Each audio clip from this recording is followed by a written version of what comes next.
Koutou katoa. Welcome everyone to Council's annual plan meeting.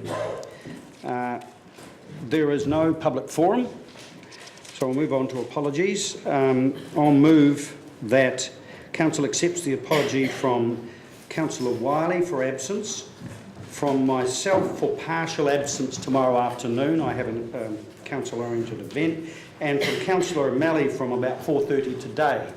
Has a council duty to perform, so I'll move that. Second to Councillor Staines. All those in favour, please say aye. Aye. Against? Carried. So, item 3, confirmation of the agenda. I'll move that the committee confirms the public part of the agenda with the following alterations. In regard to Standing Order 2.1 Option C be adopted, and the DCC submission, Draft Aotearoa New Zealand Government Tourist Strategy, discussed at the Council meeting on Tuesday the 29th of January, that's this morning, be uplifted from the table in due course. Second to Councillor Staines. All those in favour, please say aye. Aye. Against? Carried.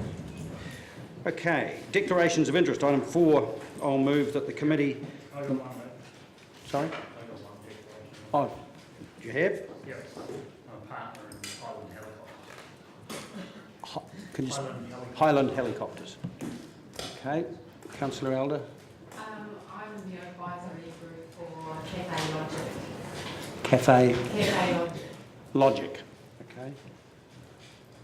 Okay. So, I'll move that we amend the elected members' interest register as just stated, and confirm or amend the proposed management plan for elected members' interest, and note the executive leadership team's interest register as attachment A. Second to Councillor Staines. All those in favour, please say aye. Aye. Against? Carried. Okay, on to the meeting proper. Just a little intro from me, and then I'll hand over to the Chief Executive. This annual plan is really a continuation of what was signalled in the long-term plan of last year, right down to the projected rate rise. Indeed, as we're aware, there's nothing in it that triggers the need for a special consultative procedure. That said, we will be having extensive conversations with our community subsequent to this meeting to gather their views before we come to the May submissions.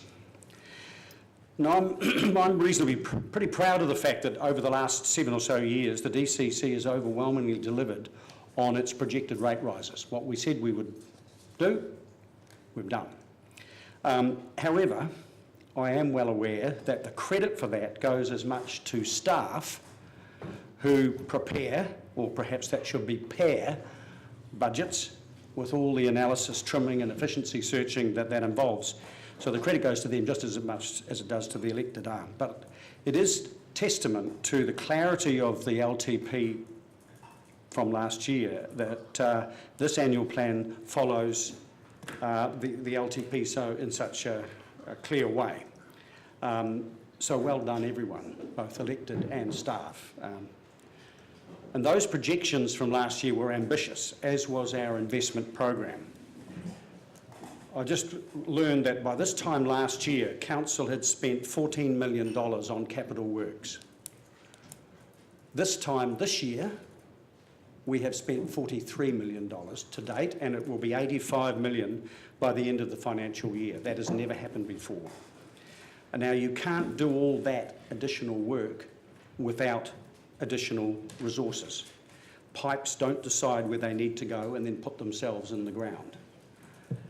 We need skilled staff and contractors to do that. So the vast bulk of what is in this proposed annual plan was signalled in 2018, but that doesn't mean we're confined to it like some sort of straitjacket. This meeting is the opportunity to suggest alternatives and tweaks. Indeed, this is the only opportunity to put suggestions in for the community to consider and feedback on in May. If new proposals are not submitted at this stage, The only way they can be considered during our May deliberations is if a submitter brings them to us. So I'm aware that there are a number of resolutions being mooted by councillors on several activity areas for this meeting, and that's great, and I anticipate constructive debate on some positive proposals. You will note that the first item on our agenda is the Community Board's presentations. This is actually scheduled for tomorrow morning. So we'll move right on now to item 6, which is the overview of the draft budgets, and I'll hand over to the Chief Executive for her introduction to that.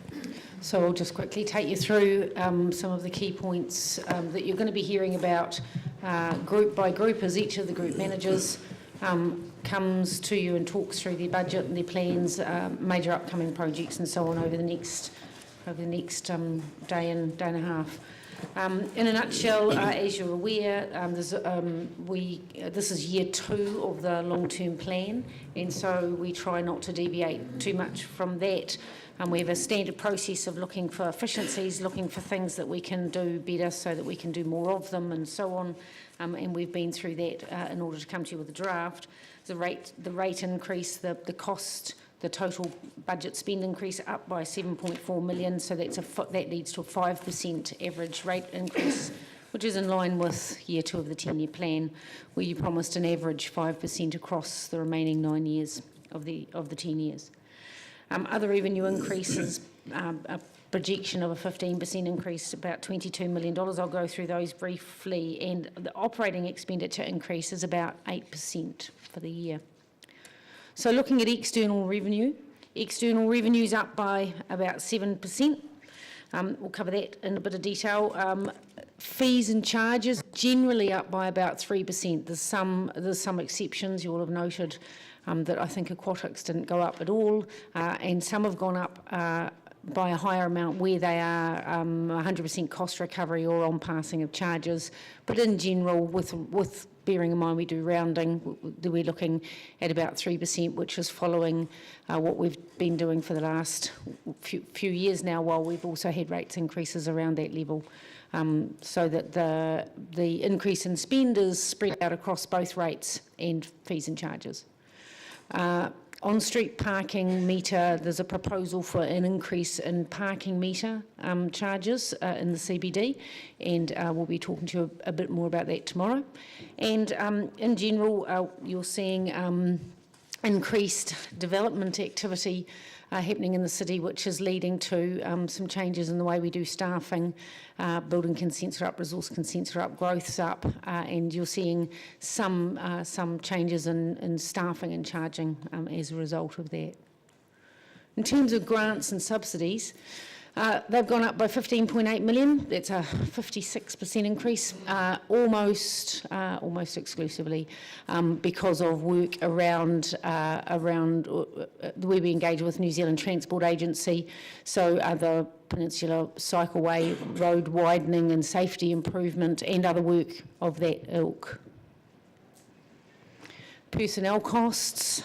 This has attracted a bit of attention today. The personnel costs are up across the board by $5 million, but that obviously is all within the overall rates increase. I'll go through this in a little bit more detail. The increase incorporates both a general projected salary increase as we head into, we have an annual wage round with our unions, but also an increase in FTE, and I'll talk you through that in some detail in a moment. Some of those are fixed-term roles, some are fully recoverable. So just whipping through what those personnel costs are. At the first group, and in your report, you've got a report from me that outlines from A to J what those staffing differences are. So just for your reference, the first group are by and large are net cost neutral, so or cost recovery. Insourcing of services, and that's particularly in building consents, those first 9. We have for some years as a council not been able to keep up with our building consents. You will recall maybe about 4 years ago, we were outside of our statutory timeframes on a big percentage of our building consent processing to a great deal of irritation in our building sector and considerably inconveniencing them as well. We started sending building consents, some of the simpler ones, out for processing. So obviously we have to do the inspections here and the sign-offs here and so on, but for processing prior to giving somebody the go-ahead to start their building, we outsourced a lot of that to make sure that all the paperwork and the plans and the diagrams and the proposed methodology and things all met code. And that cost us, it cost the people who they were sending their plans out, potentially, if it cost us more than we were able to on charge, then the ratepayer footed the difference. And we had quite a strong push from some councillors certainly, but also from the community to say, why aren't we doing that ourselves? In fact, why don't we do this for other parts of the country? Attracting really good building consent people has been hard, but our building consent team is in great shape, and so we have started building that team, the size of that team, so that we can become net receivers of building consent processing, and we can charge other councils to do their processing when our numbers are down. So instead of being net outsourced when we hit a peak, we become net insourced when we hit a trough. And that 9 also includes a plan. We've got a relatively new, I guess he's been here probably for a couple of years, but the manager and the building team has got a really nice plan around taking on young cadets and actually growing our own expertise as well. So the 9 includes them. The next area that is cost recovery is for the biennial Masters Games and also for Gemma, who's full-time at DCHL, so that's another 4. In terms of operational saving, we've in economic development and in community events offset by savings in other budgets where it's felt we can more cheaply do stuff by hiring a person rather than hiring consultants and other people piecemeal. And then replacing consultants in the property department is the last 3.5. So, and that's an area where the work has to get done. In the past, in property, we've habitually said, look, you've got an authorised overspend, but we've had to find a way of covering it, and now we've hired people to do the work. So, as we've gone through the property department review, and they've started catching up on the deferred property maintenance at council. So that's 18.5 of the 41. Not exactly 41 new people, but of the 41 new named positions in the overall budget. The next group are the 14.5 people that are actually new staff to do new stuff that does have an imposition, cost imposition in the rates. So 2 project managers, one for the South Dunedin future project. So this is about 2 or 3 years ago, we had a one-off $100,000 to get the South Dunedin project moving. This employs a permanent project manager to drive that project so that actually we make progress now that we're starting to have some clarity around what's actually going to roll out for that project. And also another one to deliver the South Dunedin community facility now that, again, we have an idea of where that's going and to get that one delivered and on time. There's and in your report, sorry, on the last page I meant to say, so that little group I mentioned in the last, that is A, B, C and F. They are items A, B, C and F. I think you've got a set of A to J. In my version it says it's in paragraph 18, but that might have changed around expenditure on staffing. So if you're trying to tick those off, A, B, C and F are the personnel costs where effectively they are being met. Looks like D. Oh, maybe the order might have changed. Replacing consultants F, 3.5 FTE. It's D, okay. I'll let you find them in that case because they've obviously switched the order since I got given this page, and that's Dave Toom's fault, so I'll sort that out later. Personnel costs for the next 14.5 are, as I was saying, genuinely new positions for new work. Project delivery 5 FTE, that's 5 FTE in transport and biz, and that is around the major projects that are being rolled out now around, for example, the LED street lights, basically capital and operational project delivery. So actually those programs that we're gearing up to deliver or starting to deliver, just require staff to do the work. Risk and compliance, there's additional roles. There's Botanic Garden, health and safety. There's a new procurement role as we continue to improve and optimise our procurement processes. There's a new audit and risk compliance role, and for any of you that have looked at the audit and risk committee agendas, you'll see how it is amazing that one person has managed to do that largely on his own. And there's a monitoring and compliance role in resource consents, so that we get better at actually monitoring and ensuring we get compliance with resource consenting conditions. And finally, that 3 is kind of a wash-up of bits of point 1 here and a point 2, point 3 there. FTE, additional parts of FTE generally for day-to-day operations. So there's 1 FTE to coordinate the city's parking activity, half an FTE in parks to catch up on some long overdue admin work, so that we make some progress in that department, for example. So that comes to 14.5. Out of the 41 that was the headline in this morning's paper, the other 8 are actually staff that are already employed, that have always been employed, that were a mistake in last year's budget in the aquatics department. So the aquatics department in the area of making sure we have the rosters full, the swim school and maintenance.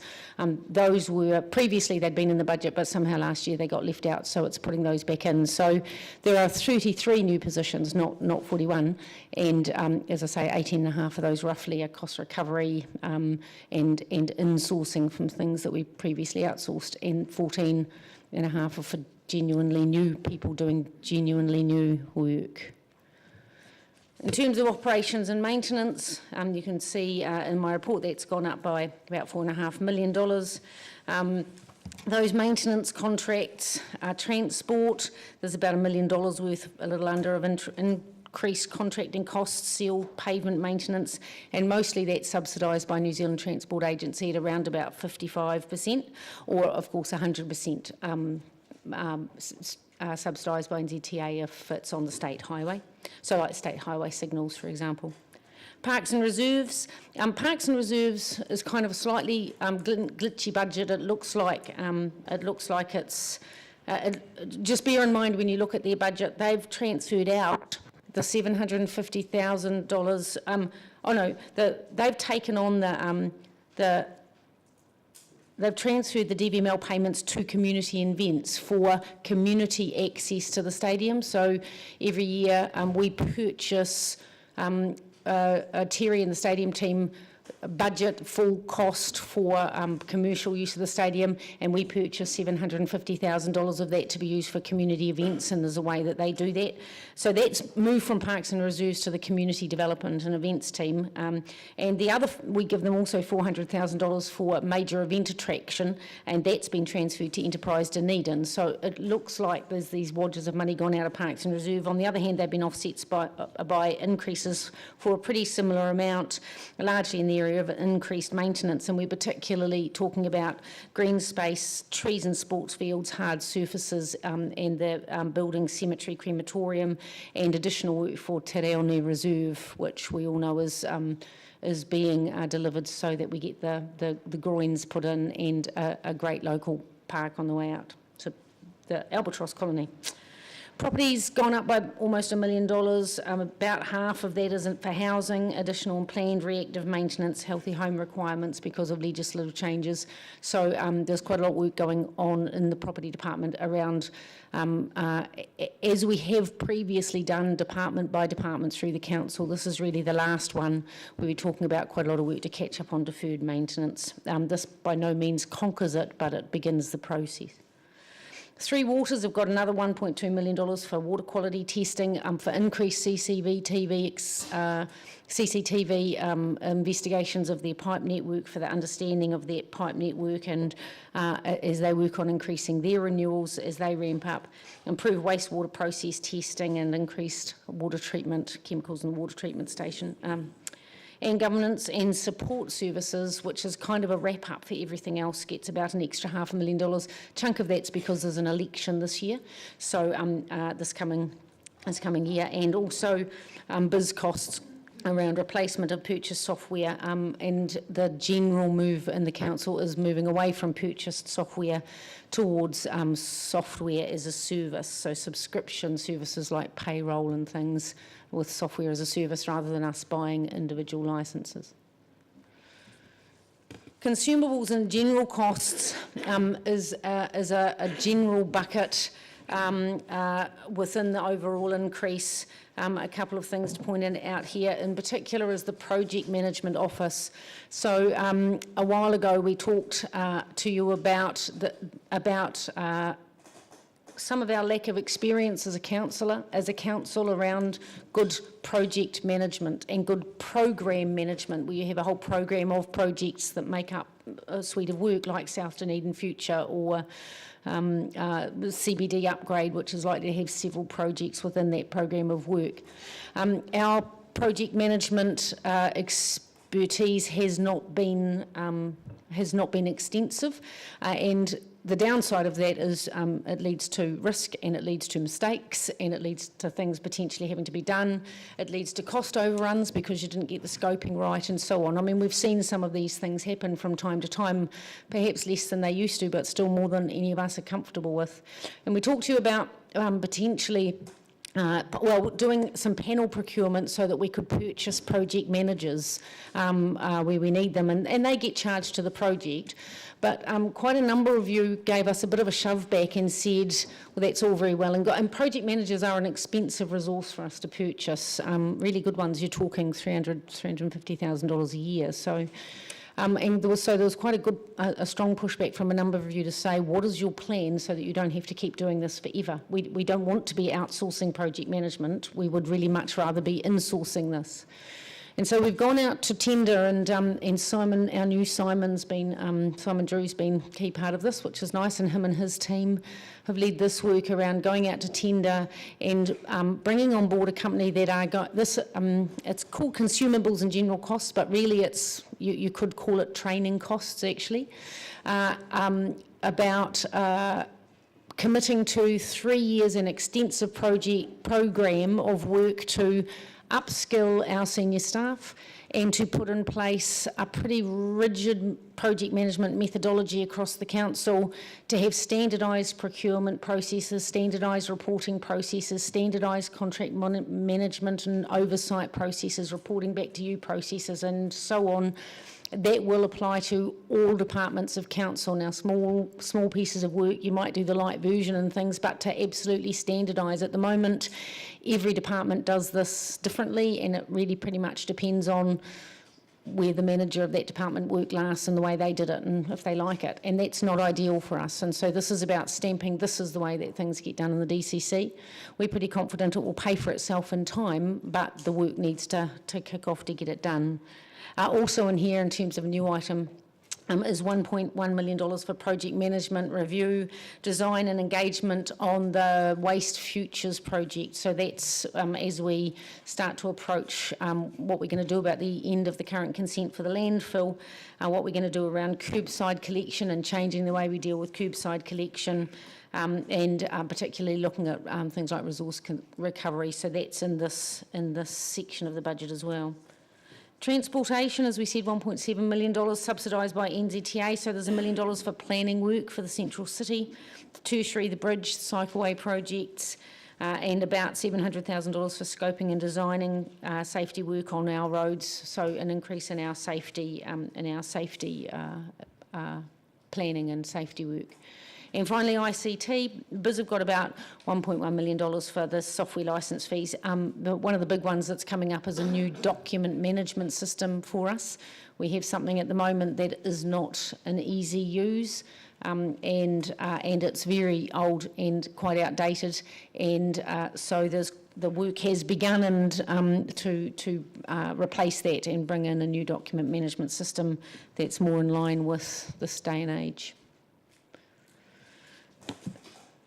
So that's kind of in a nutshell, a synopsis of the budget for things that might be a bit different from what you saw last year when we gave you year 2 of the LTP, that encapsulates some of the differences or some of the things that were worth repeating that aren't just business as usual, that are a bit different.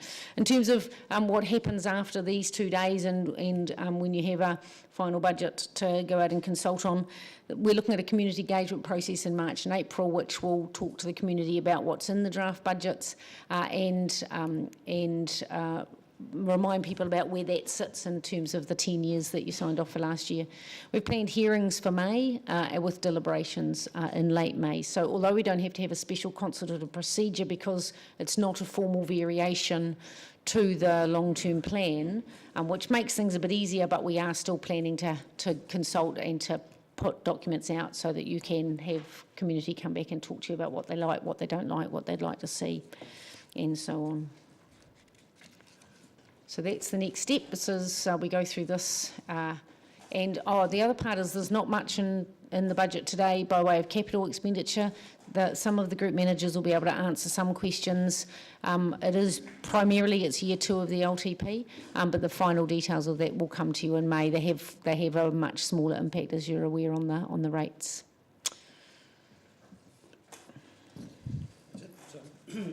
Chief, I note that the recommended resolutions here.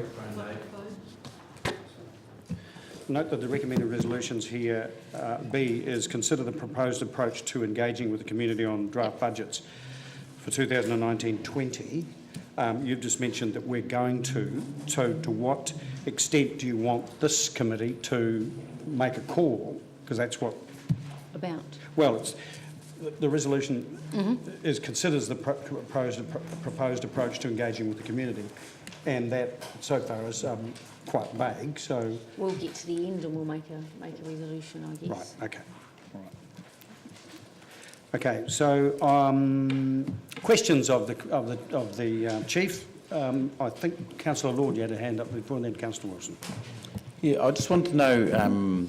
I was thinking about particularly the last 3.5 full-time equivalents in the property department, and you made the claim that 3.5, and you made the claim that they largely were going to cover the work that consultants had previously done. Now, I was just wondering, I would have thought a consultant role is perhaps a higher spec generally. That's why you might use a consultant, not just because you didn't have enough staff to do a job. And I'm just wondering, where do you draw the line in those sorts of calls? Yeah, that's a good question. We've done a relatively major review of the property department and have a new manager in place, as you're aware, who's sitting over there. And for a period of time, his team were 2/3, 3/4.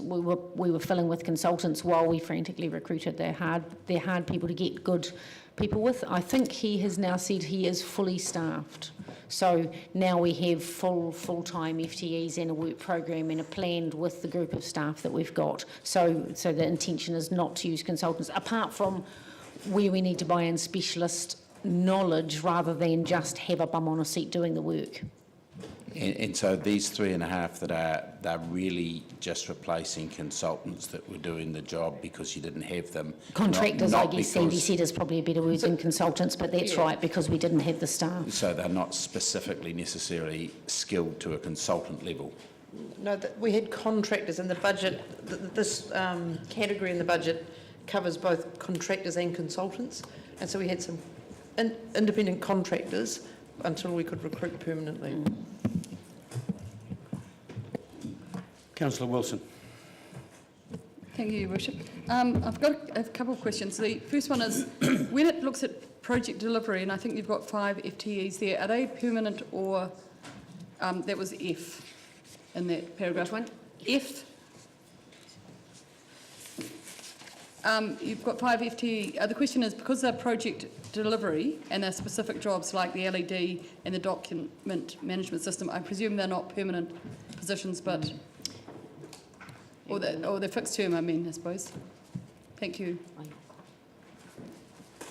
So basically, Some positions, so for example, a project manager, if you want to hire a generic skill set as a project manager, you might choose to take somebody on a permanent role, knowing that when that project's finished, they're going to do that project. Okay. If, on the other hand, you want to hire an LED lighting expert, Yep. you're not going to take them on a permanent role, knowing that in 2 years' time. So in general, the way we kind of lean is if something's a year or less, we take them on a fixed-term contract. A year, we might roll it over, but by the time you're getting above 2 years, you're starting to think that should be a permanent role, and you're better off financially to hire them as a permanent person with the potential of paying a redundancy if you no longer need them, rather than finding it hard to recruit because somebody doesn't have job security. Okay, thank you. As far as the Ocean Beach consultancy work goes, when we do a project like a road reseal, we look at the NCTA funding coming in. With that one, I presume the ORC are doing work, but we just don't see that revenue stream because they're doing part of the project separately.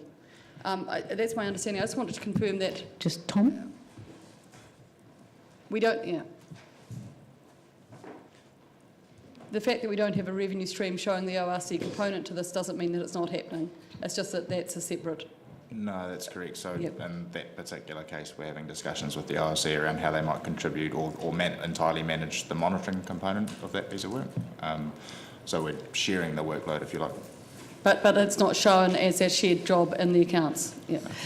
Yes, so it's not that we're paying for the whole thing and they reimburse us, they'll be paying for a part of their stuff. Okay, thank you. Councillor van der Vis. Last year at this time, I questioned the use of consultants and was told that in that year we had spent $6 million on consultants, up $2 million from the year before. When you say that we are now getting these people on board, can you give us an assurance that our consultant cost will go back below the $4 million that it was 2 years ago?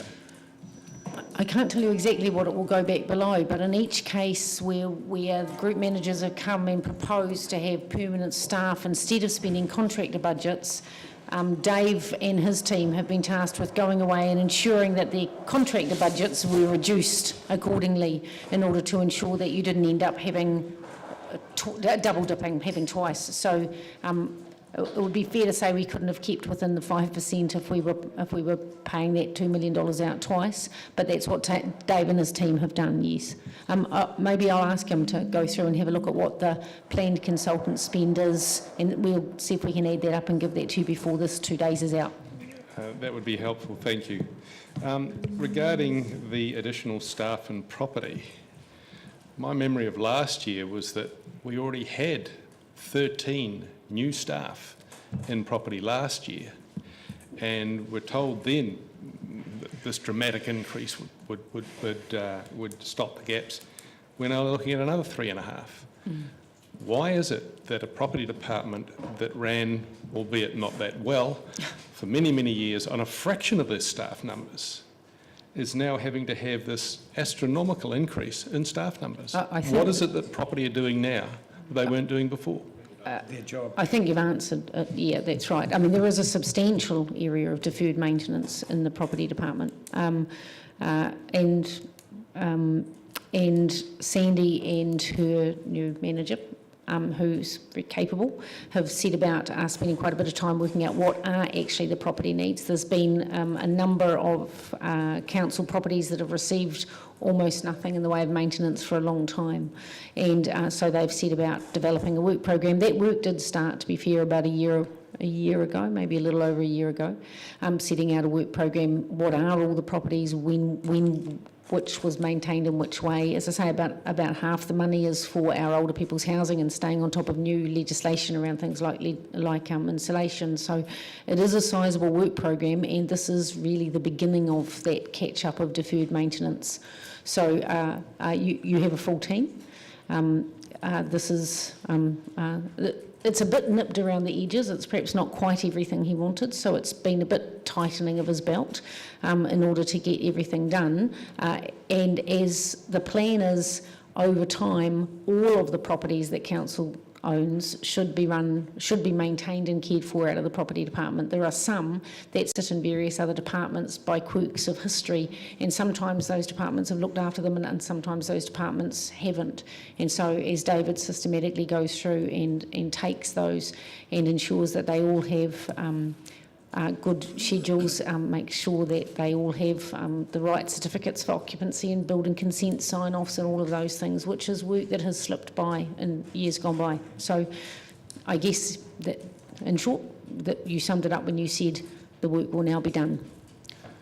I understand that this work is not actually being done by the people that we have employed, the 13 plus the now 3.5, but that contractors will actually be doing this work. Are you saying that all these people, 16.5 of them, are necessary to actually draw up a few contracts to get maintenance done? I think the best time to talk about that will be when you've got David sitting in front of you and you can go through his budget piece by piece and talk to him about each piece and who's doing it and what it is that they do. Okay, moving on then to community housing. We have been told repeatedly for a number of years up until last year that community housing was being successfully run on a break-even basis. I now learn that in fact it hasn't been breaking even, that maintenance has been somewhat massively deferred, and that we've been misled in terms of what community housing rents should be, in terms of ensuring that community housing would be essentially cost neutral. That is to say that the community housing investment that we made a long time ago, some $60 million worth, would not require any further impost on the ratepayer. We now appear to not be there, and the same property department that took on 13 people extra last year and wants another 3.5 now, hasn't been maintaining the community housing to a sustainable standard either. No, I think that's not a fair summary. The legislation's changed about what you require in rental housing, so that's what the imposition of cost is.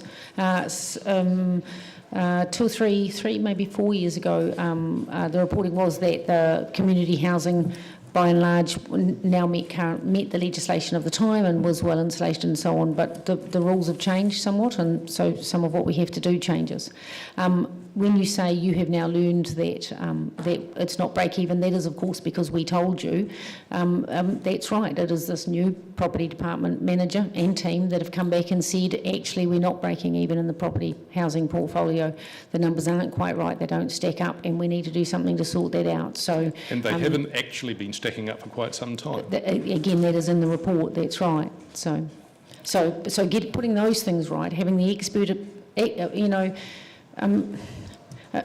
I remember a property manager who came and said, frankly, I can run this whole department on 3 people. The issue is you can if you don't do your job. If you're going to do your job, you need to hire the experts that you need in order to do the job well, and that's what I think, I think, and the general manager in charge of the area now thinks, that we have actually got those people in place. We've got the expertise we need in order to do this work properly. So property was the last department to get reviewed in this way. So, as you're aware, we did it in transport and we did it in parks and we did it in the big spend areas. Property's been the last one, and so they have had some considerable challenges. So with this extra proposed 3.5 on top of the 13, that's 16.5 people, how many people are actually working in this property department now? 37. And 5 years ago, rough idea? Less than half of that? Probably. Right. Less than half of that, and consultants, so Okay. and not doing the work. Thank you. Councillor Laufiso. Thank you, Your Worship. Kia ora, thank you, Dr. Bidrose. My focus is on the proposed approach to engaging with the community on the draft budgets and from a governor's perspective. So for me, my confidence in going to the community is from I apologise, it's kind of from a micro level, in that I'm seeking some confidence or assurance from you that you have in place as the CEO confidence in your systems and processes for assessing the workplace culture, the health and well-being of the staff, and also, you know, the confidence that the maintenance and in the place that the staff have to work right now. I mean, you've said yourself it's been subpar. So Yes. I want to know, as a governor, that we're taking this to the community and that we have confidence that we are a good employer, and Yes. that because we are a good employer and we're looking after our staff, then the work that the staff are doing to serve the community is actually having a follow. Yeah, that's a fair question. So we do reasonably intensive staff satisfaction surveys where issues like bullying and culture and things get raised, and we've seen some pretty substantial improvements in that over the last 3 or 4 years.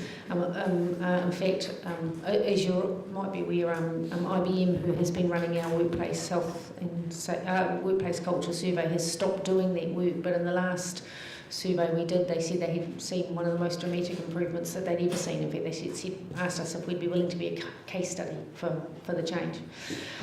We've put in place quite a few mechanisms to, you know, it's tempting for things like bullying or harassment to want to kind of sweep them under the carpet. That's true of things that you don't do well in general, and we've had a bit of a history of it, and like everything else, what we've sought to do is put in place mechanisms to make these things transparent. So we have really transparent reporting of health and safety issues, and all of that data goes to our Risk and Audit Committee, who see it regularly. Our Risk and Audit Committee see details of staff who seek counselling through the staff, and we pay particular attention to staff stress levels, for example. We've recently put in the health and safety vault system, an easy method for people to report bullying or harassment or you know, somebody shouted at me, even level of concern in terms of looking after the effect that has. So actually the numbers in there have gone up, even though our surveys suggest that some bullying that people felt was happening 3 or 4 years ago really has reduced. The reporting is clear. You're not talking many examples, but there's mechanisms there. In terms of the building, that building, like most of the others, has suffered from some deferred maintenance, and some of that is being addressed piece by piece. We've done this last year. We've gone through and bought a lot of new, more modern, so we not have old desks that don't have lowerable keyboards and things like that. A lot of staff have opted to have desks that they can wind up for standing desks.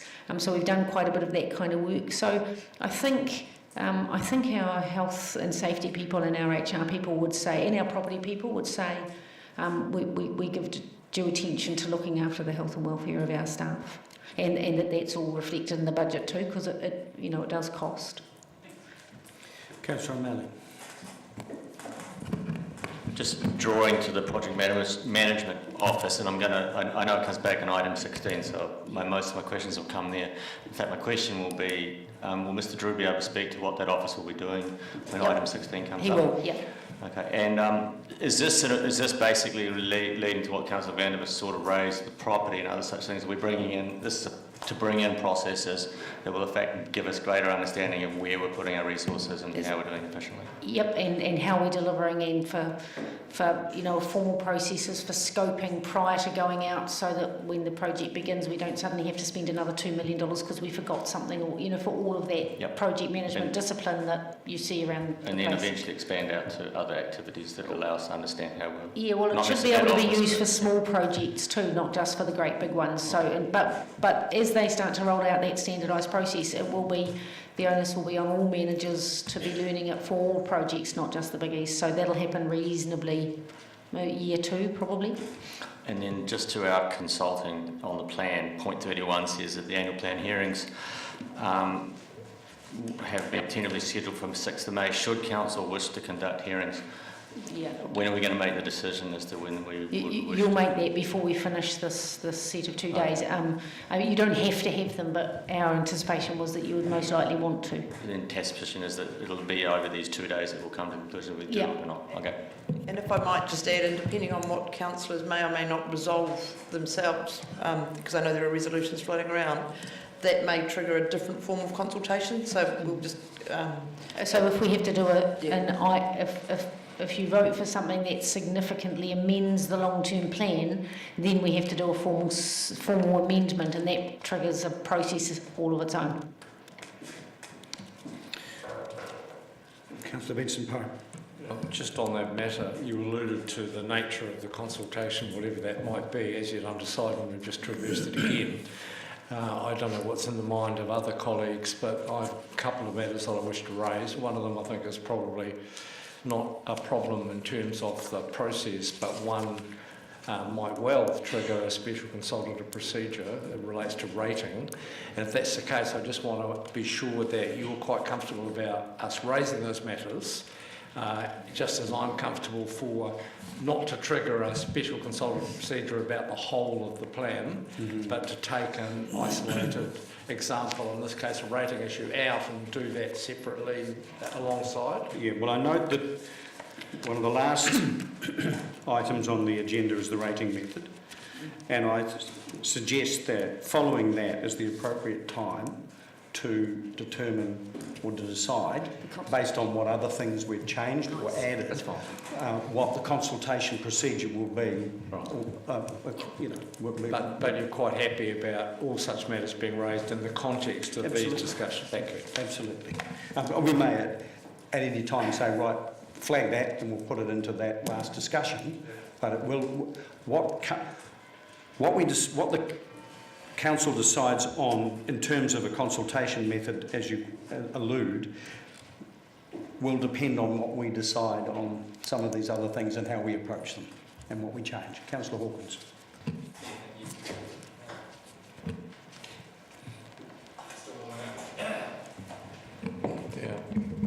Thank you. Hawkins in stereo. Indeed. It's like Geneva, isn't it? Just on that though, I'm aware that the special consultative procedure process has legislative timelines to operate to. Staff are comfortable that regardless of what is moved at this meeting, we've got the time and capacity to accommodate either the less formal process or the formal one? It will depend entirely on what's moved, because if we go to a formal SCP, then you'll recall from the LTP, council is required to have a preferred option. Now, depending on what it is that we're considering, we may not have enough time as staff to go away and work something up and bring you back enough information for you to determine what your preferred option is, so that we can then take that to the community. But that would be the end of February to kick off the. But some things. Yeah, so it depends. If it's depending on the nature of it, a new rate. But so long as council resolves a preferred option at this meeting, the timing won't be an issue. Should it need to go to an SCP? Indeed, provided we've got enough information to adequately meet our audit requirements, because an SCP requires audit involvement as well on the detail in our preferred option. So. Councillor Law. I just had another question that was relating back to the property department and sort of the questions that Councillor Vandervis had raised and the explanations you'd previously given. But are we in a situation where when you have a department that doesn't perhaps function, and I'm not judging anyone from the past, but doesn't function as well as it has, and we got to the stage where we had buildings of our own that didn't have wider fitnesses or were at risk of running out, are we I'm just trying to think how to say it. My concern is, so if we don't maintain, for example, the building next door well enough, are we at risk of incurring considerably greater cost than if we'd spent the money along the way?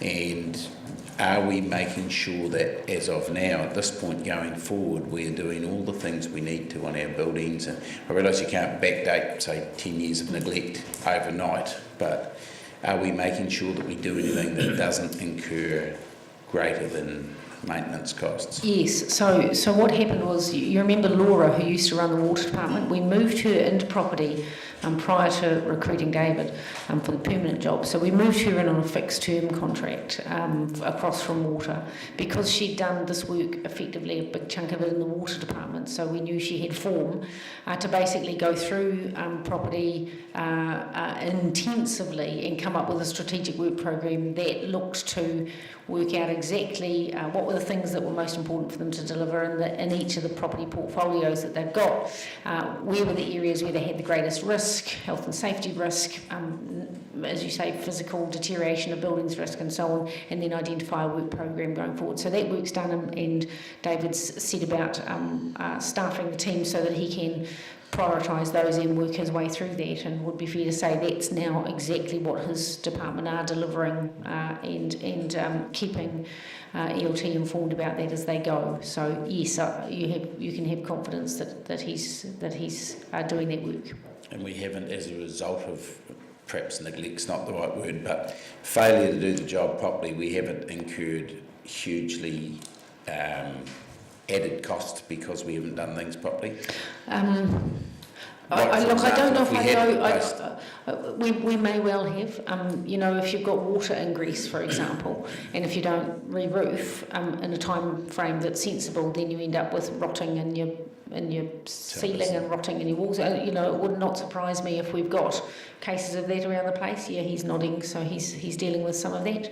On the other hand, some of the reasons that's occurred is, in the past, the pressure to keep the rates down means that staff have found areas to try and not spend money so that councillors can do things that are more exciting to do in previous years, and not doing these hidden maintenance things is always an attractive place to crib money out of so that you can, respond to the community and put in cricket lights or whatever it might be. So we've done that in the water department all around the country, and we've done it in property here and from time to time in other places. So putting those things right. By the skin of our teeth, I know we've avoided having things that would have cost us chunks of money because in the new plan they've stumbled across, or they've found something and got it sorted and thought, hell, if that had gone on much longer, we might have incurred some cost, but they've managed to pick those things up and are dealing with them. Councillor Wilson. Thank you, Your Worship. Just on paragraph 14, the fees and charges generally have been increased by 3%. I'm just wondering, I appreciate that that's the same, I think, as last year, the 3%. What is that based upon? So we've been doing 3% since the Mayor announced we were going to bring down the rates increase to 543 and then 3 thereafter. We've been doing fees and charges 3% since then. So basically how these budgets happen is you work out all the things that have to happen, we work out what the total cost of all of that is, and then we work out, we fund that. And if we've worked on in anticipation that in the past we've been doing fees 3% and in this case rates 5%, that means effectively of the increase in costs we've got, rates are picking up a bigger portion than fees are. If you want to share the cost equally, but most of what we do is subsidised by rates anyway, so every trip to the pool is subsidised. So we've just gone with the same 3% that we've been going with in previous years, and that was in the LTP, right through the LTP. So you signed that off when you signed off the 10-year plan. Okay, and the reason I asked that question, and I think it's a later report, but I'll highlight it now, is that there's only 1.7 for the community service charge, which in many ways is very similar. That I could understand it being a 3%, but I'm not quite sure why the community service charge is only a 1.7% increase. But Will you cover that later, Carolyn? Rating report, sorry, thank you. Further questions? Okay. Someone like to move the recommendations? Councillor Lord? Just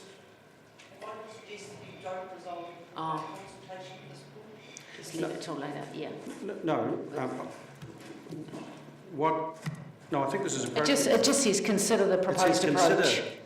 So the proposed approach. It's okay to pass that. And as I've indicated, we will address this issue specifically at the end of the meeting when we know what it is we're going to consult about. And we'll come back to the actual methodology. Can I just clarify, Ms Graham, are you suggesting we leave B out altogether? I would, because you're going to consider that design before the end of the meeting. Well, that's fine. I just Considers an approach is is it an actual resolution yet, because it requires... Well, that's really what I was getting at earlier. I was rather surprised to see it there at all. Well, this was a fake may have happened. Right. Pass A. You're moving only A now. So we know to adopt the draft. You seconding? No, I'm just going to ask a question. Generally in the May round, and I'm not sure if we generally do it, decision subject to a final resolution. And I don't know that we've done that general overarching resolution, because otherwise we're caught, I think, by standing orders which doesn't allow us to deal with it for some time. I agree with you. I think A should have subject to changes and confirmation at the end of this meeting. Or whether he's doing overarching one now. That basically, I move that any decisions made in the next day and a half are subject to reconsideration at the end of the meeting. So we note that. Yep. So that's just part of New B. New B? Yep. Or can we just... We'll come back to you with the wording. We'll use the same wording we've used every other year. Right. So a new B that says note any decision that's made in the course of this will come back in the final wash-up. Thank you. But we'll have some standard wording. We'll look that up from last So is year. everyone comfortable that they know the import of that? Okay. Right, it's been moved. Councillor Lord, second Councillor Hall. Councillor Lord, do you wish to speak to it?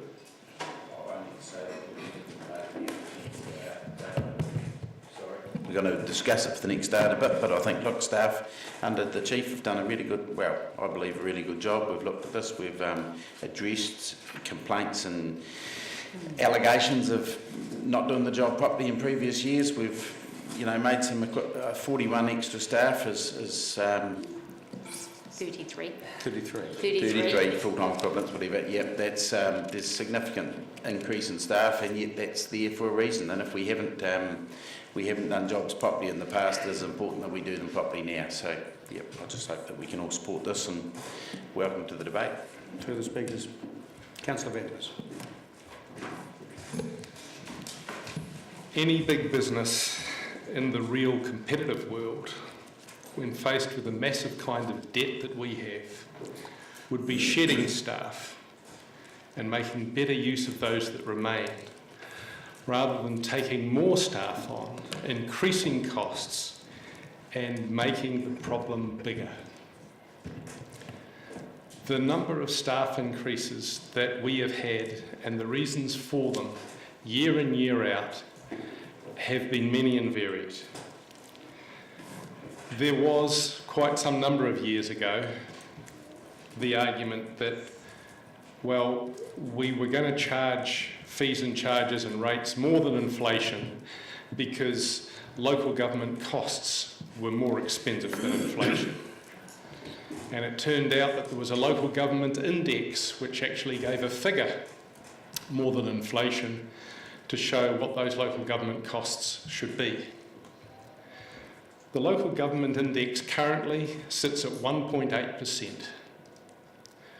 We've doubled that in terms of fees and charges, almost tripled it in terms of rates. And we're doing this at a time when the only excuse for these massive increases is because we have had deferred maintenance. Deferred maintenance has been massive in water and drainage. We're finding out now that deferred maintenance has also been massive, but masked and misrepresented in previous years in the property department. And this argument that deferred maintenance is now the reason that we have to push up numbers of staff and costs simply doesn't hold water. If we look at the long history of the DCC, we see a bureaucracy that has grown every single year except for 1 year under CEO Harland, where it dropped slightly because he got rid of all our experienced engineers. Even in that year, the costs of staff have continued to rise. The numbers continue to rise. during the period of massive amounts of work on the stadium, the new outfall, and all the other major works that happened at the time of the stadium, it was argued that we needed all these extra staff for all the extra work that was going on. In the years that followed that period, when there was no extra work going on, it was argued that we still needed the extra staff because to draw up a contract of $10 cost the same as to draw up a contract for $10,000. We get arguments from staff around this table every year for more staff costs, irrespective. And those arguments, I believe, have never actually indicated anything or justified anything more than the local government index of 1.8%. We here around this table don't represent the staff, although you wonder sometimes the way some councillors speak. We are here to represent the people who pay the staff, the people who want to get value from the staff, and the people that are paying for it elect us to look after their interests. A 5% rates increase and year on year double inflation or double the local government index fees and charges in no way represent what the people that elect us expect us to do, especially when we've had a situation where we've had virtually no capital works for some time and yet the costs keep on rising. I believe that this entire budget, all of these staff increases and all of the budgetary increases do not serve the public of Dunedin that we're supposed to serve. What they do serve is a bureaucracy that continues to grow irrespective of what work needs to be done, irrespective of how well that work needs to be done, and worst, irrespective of the enormous levels of debt and interest that this city keeps climbing into. When are we going to say enough? Surely now is the time to say we've had enough in terms of staff increases. 13 new staff for property last year surely must have been enough to sort the property problem. But oh no, here we go again. Anyone who votes for any staff increases and any budgetary increases under the current conditions, and I stress those conditions are of low inflation, low government index, and extremely high debt. Anybody voting for those, I believe, does something that is irresponsible, that doesn't recognise the real competitive world of business out there, and that simply does a lazy thing that you can only do when you have a complete monopoly and a captive bunch of funders, our citizens.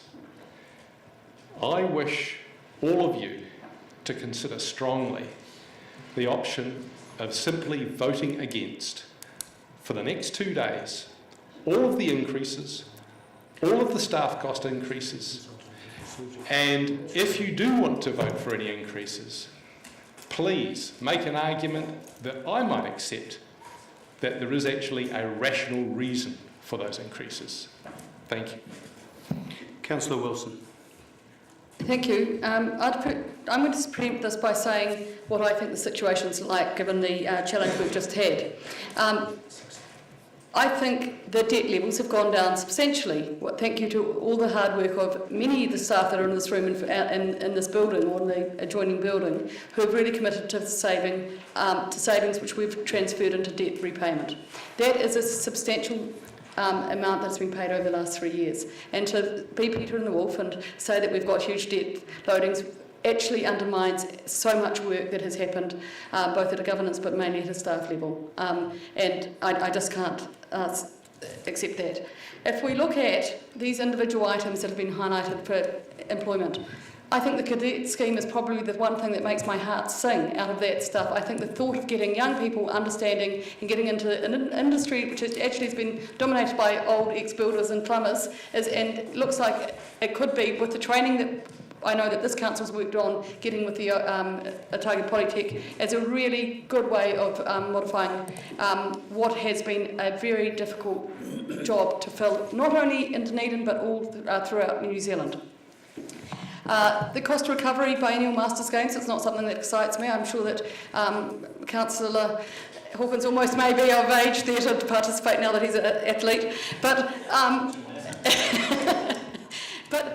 but it's something that the community has consistently asked for and participates with really good numbers. And that's just a standard cost.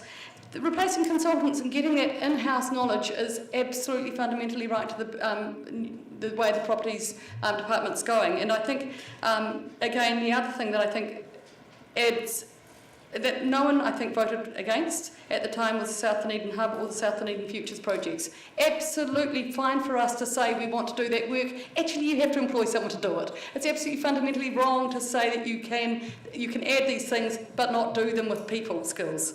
Then you've got the project delivery, the management office. I think that the training and professional development we can offer to staff in order not to keep on using consultants but to ensure that we've got a seamless operational project model here, it's well overdue. We haven't had the resources to put into it. As soon as we've started reducing our debt levels, we can start investing in the very people that keep this council going, and I'm absolutely thrilled to see that. As examples, those are generally the most number of staff that we're looking at adding to the budgets. You can't do that through savings. This is fundamental change happening in how we deliver and how we procure and how we do things as a council.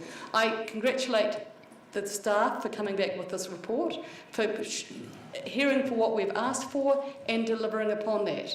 I think it would be absolutely improper for anyone to vote down what this council has already said it wants to do. So thank you very much for the staff. Thank you. Councillor Hawkins.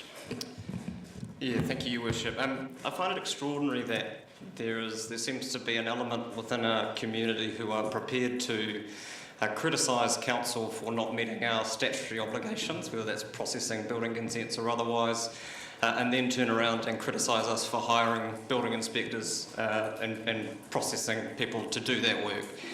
People who are prepared to criticise council staff for poor performance, but then routinely criticise us for funding training and upskilling of those staff. People who will complain about capital projects going over budget and then complain about us bringing in capacity for project management in this organisation to help mitigate that. People who complain about the costs that we have associated with contractors and then complain about hiring staff to make them permanent fixtures of this organisation. But I do suppose that when all you have to sell is negativity, that anything else is blasphemy. There's political mileage in that, obviously, but political mileage is a very narrow and cynical interpretation of our job as governors of this organisation. I think we have some extremely good staff who do a very good job with very limited resources, actually, despite what we may have heard already in this debate. 14.5 new positions, none of them frivolous. Is it an adequate staffing level to deliver on the ambitions and aspirations our community has and come and tell us about routinely? Absolutely not. And we'll hear more about that in April and May as they come in, as they routinely do. Let us know that. I think more importantly though, the narrative that any additional capacity being added to this organisation is inherently bad is toxic, because not only is it wrong, it's very unhelpful from an organisational culture perspective when there are people in this community who will actively set out to vilify staff. And I think that makes it difficult for us as an organisation to be an attractive place for people to come and work. The public service is no picnic at the best of times. It's worse when your own elected representatives seem to share the view, some of the more base views about public servants that are held in our community. So I thank staff for bringing this report. I think a lot of this stuff will be extremely helpful, particularly around the project management stuff, and the rewards of a lot of these appointments may not be immediately felt in the next 12 months, but certainly will in the years further down the track. And I look forward to the conversation with our community unfolding over the next few months as to in what direction they want us to take our annual plan for the next financial year. Thank you. Councillor Laufiso. Thank you, Your Worship, and I'd just like to sort of follow on from Councillor Wilson and Councillor Hawkins' comments. I think that being fiscally responsible is only one part of the picture. For me, the focus is very much on the quality of our stewardship of our community and our resources, and that includes our staff. And so I'm going to be supporting this resolution because it gives us the space as governors to go to the community if we need to. But just essentially, I think we have to, if we want to continue with the vision that we have long term, then we have to actually fund those changes. So just from out of left field, I guess, I was 21 in 1984, and that was 3.5 decades ago.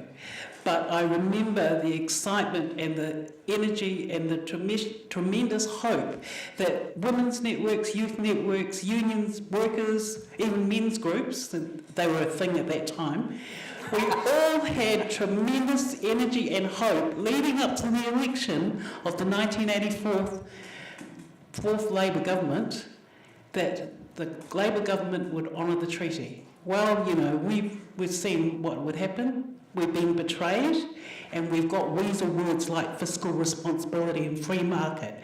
And so the things that we're trying to address, I believe, the needs of our community and the needs of our most vulnerable, we need to actually turn back the tide and undo some of the damage of Rogernomics and euthanasia. And so I think fiscally responsible and focusing only on fiscal responsibility is neglecting our duty.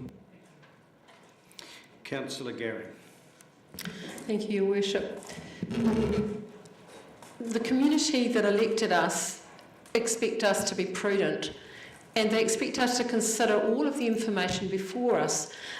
The community doesn't necessarily have all that information to begin with, but we are charged with the task of making decisions, engaging with the community and finding out what they want, and making decisions on behalf of those who elected us.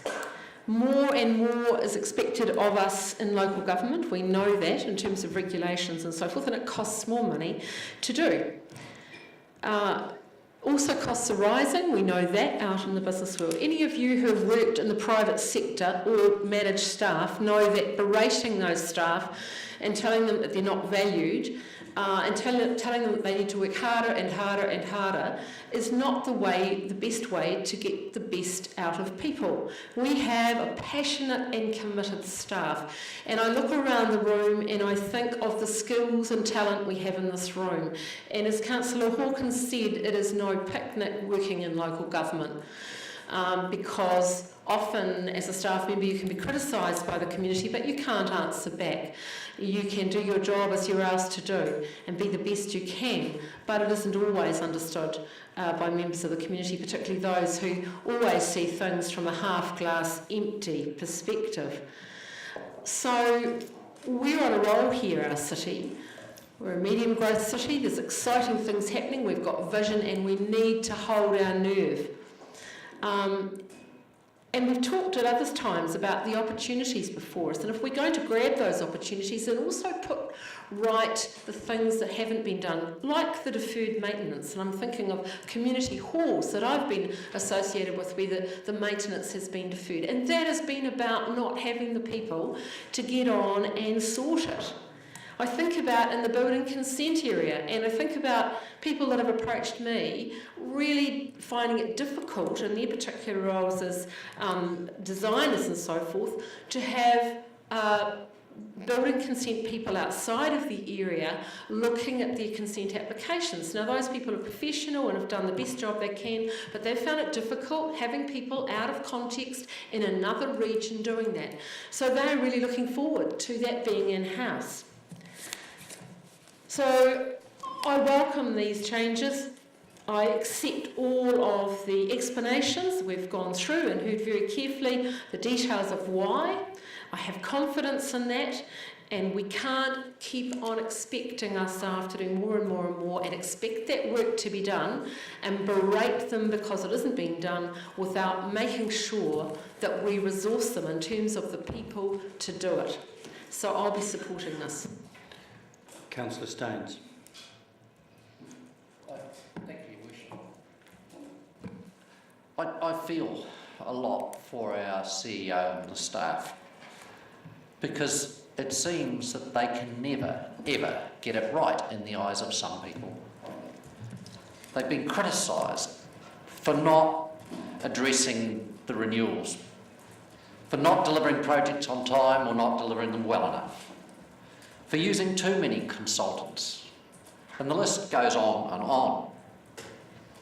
When they respond to the criticisms by ramping up renewals, being more rigorous in terms of maintenance programs for assets, focusing on getting the skills they need on board to deliver projects on time, on budget, and in fact accelerating the delivery above what we even thought was going to be possible. And yet they still end up being criticised. And you know, it might be of interest to councillors around this table just to know that a couple of years ago we were 20th from the bottom in terms of the level of our rates. And in the latest Taxpayers Union report, we've now moved downwards to being 11th lowest. What that tells me is we're achieving an awful lot more, and we're doing it for less rates in terms of where the other cities are. So you'd have to say that relatively we are doing very well. So I support this budget. I think if we're going to go ahead as a city, we have to invest in the skill sets that we need to deliver things. We have to have good staff, and that is what we're getting. And we have to deliver all of the stuff that we know we have to deliver within our projects. So I fully support what is being proposed, and I look forward to the discussions that occur department by department. Thank you. Councillor O'Malley.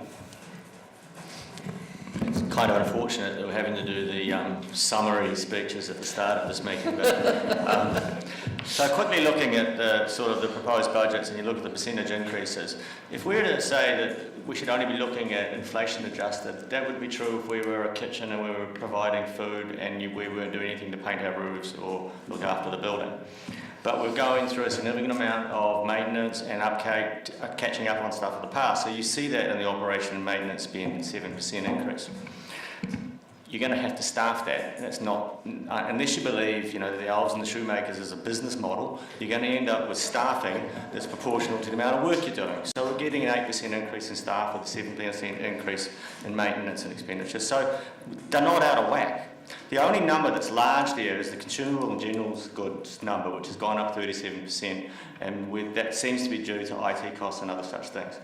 The only criticism I have with this document really is that I do like boring things, and I wouldn't mind the big fat number book to go next to it to really get an understanding of where that went. But I have faith that no one's ripping us off and there's no grand mistakes in front of us. These numbers pretty much add up. And if you look at the revenue, we're asking for a 5% increase in rates, but we're getting 7% increase in external, 14% increase in external grants, and 83% in subsidies and grants for capital. 3% from contributions revenue, so no, 5%. So our rates increase is the lowest, except for our internal revenue charges. It's the lowest increase of all of our revenue increases. So we're not out of whack here. And as Councillor Staines points out, the rest of the cities might be going nuts, and that's why we're going down. But I mean, the reality of it is, we aren't racing to the top as the most expensive city in the country to live at. We are providing a great set of services and quality of city for the amount that we charge our ratepayer, and that's my opinion. Thank you, Councillor Elder. Thank you, Chair.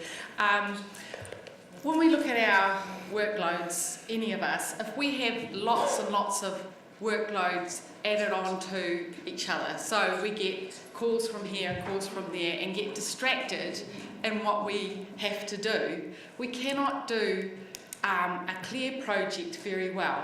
And that is why I support project managers, because in fact we all need to be able to focus on a job in front of us, and we have some big projects ahead of us, and that requires a single focus to get that done efficiently and in a good manner. So in effect it will mean that we can deliver projects more efficiently, with speed and with more consultation even. And so I believe that having project managers enables us to do our job far better than if we didn't, because we're giving people the time and space to focus on one project rather than being distracted by many. I also support the idea and the practice of actually training our existing staff in project management. I think that's a great move, and also training cadets. And I do look and concur with Kate about South Dunedin, and it's had a couple of project managers this year, and the outcomes we have all seen in the outputs and information we have been given. If they did not have that clear focus, if they didn't have the mandate to just focus on that, I think it will be another year or something like that, which means we'd be waiting for delivery and for outcomes a lot longer.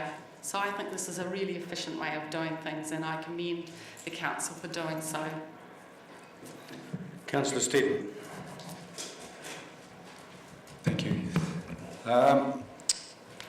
There's an old saying, you have to spend money to make money. To run on the smell of an oily rag will not get our city anywhere. Is the cost of not paying for excellent staff going to cause a greater cost in the future in not fixing buildings, having a flooded city, and thus paying for it in the future? We mustn't be negative-minded and short-sighted. Our city is in a great space. 30% of sales in my industry late last year were from out-of-town people coming to our great city. Our city is growing, and of course the costs will definitely go up. It's like any business. We're a big business at the end of the day. If we don't spend money, we are going to end up going back into the dark ages, and people saying, turn out the lights, last one out, turn out the lights. I haven't heard that saying for a while now. I haven't heard a lot of negative people in our city, since the stadium issue and things like that. The city is in a great space. They're all starting to disappear now, and we've actually got good, positive people around us, and that's not just in our council, that's actually in our public as well. So I think I'm very positive about this, and I'm looking forward to the future for obviously myself and my children and family. Thank you. Councillor Newell. Thank you, Worship. Yeah, at the risk of grist to the mill or coals to Newcastle, I think some of us want to have a negative cake and eat it too. Rightly outraged by deferred maintenance, yet for God's sake don't spend any money to fix it. Rightly outraged by the lack of KPIs met, yet for God's sake don't employ any more staff so we can fix it. I commend the staff on what they've done so far on managing our expectations and cutting the cloth, because it's not easy to do both, and I think they have done an amazing job of that. There are a lot of good things going on in our city at the moment. I think we should concentrate possibly more on this budget and less on the election in October. Further speakers? Well, for my part, I just want to go back and remind you, and I think that's what Councillor O'Malley was referring to as my introduction. Most of what's in here, we decided last year. We put it in the annual plan. It was hugely ambitious, and we said to staff, go and do all these things and don't put the rates up any more than 5% next year. And you know what? They've come back and they've achieved that. As I said, up till this time last year on capital projects we've spent 40 million. We've spent 43 million to date this year, and it's going to go to 85. You cannot do that without more resource. But that was the demand we put on the staff, the CEO and staff, and they've delivered. And frankly, it's facile to only talk about numbers anyway.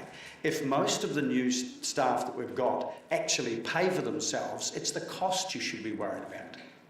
And let's get a few facts straight while we're reciting history. There have been occasions in the past where we've reduced staff numbers. CEO Orders did it, and 2 years in a row, as I recall. We also managed at that time to reduce debt. But actually, you can't keep doing that, and eventually the costs of that rise. We put an enormous amount of work in now, and I think it's ironic that we really thought we were up against it when our city was pretty static, not growing, and we were finding it hard to meet the budgets. Well, wise up. When you start to grow, there are other costs that come in because you have to invest in growth infrastructure, and if you don't, you get behind the 8 ball, as a lot of places around the country have, where they haven't got enough infrastructure for housing. Growth demands investment, and that's what we're doing, and we're doing it within a 5% rates increase. And we've managed to keep our debt at a very manageable level compared with most other growing parts of the country. So I think this is an excellent response to our demand that we put to the staff last year, and I'm fully supportive of it. Who moved? Councillor Lord, your right of reply. Yeah, well, I think it's probably been said well around the table, and I don't think I should say too much, but I would comment on just one of the comments that Lee made, and that was, you made the comment that at this time we're increasing staff and we're increasing cost and we're making the problem bigger. Now, my feeling is that actually your idea that we should shed staff might actually make the problem bigger. It might make the problem reoccur that we've historically made. You know, there has been a period of deferred maintenance on buildings, and there's been a number of areas on roading, on water and Three Waters infrastructure, where problems have been perhaps swept under the carpet or left in the mud tank, so to speak. Last year we agreed to a 10-year plan that was pretty ambitious, and that included $850 million of capital spending. My personal view was, well, if we do half that, that'll be about right. That'll be on par with some years where we've budgeted 60 million and achieved 30 or 47 or something like that. But now, when I look at what we've spent to date this year, nearly 80, we're on track for 85 and we've spent 43. 3 times what we'd budgeted to spend, or 3 times what we spent last year. I really believe that we're heading in the right direction. I believe if we don't support this, we're actually being irresponsible, not the other way around as you allege. I think the other thing is that when we agreed to a 10-year plan last year, which had capital expenditure of $850 million, we only had to increase, at the worst point of the 10-year plan, our debt's going to increase by about 150 million, from around 200 million to 350 million, roughly, give or take. I think we heard in a previous meeting this morning that our debt is not excessive, that our council rating at AA+ is okay. When we set that plan, we looked at the LGFA average, where people will have 175% of turnover. At the worst point of our 10-year plan, we were predicted to be 104%.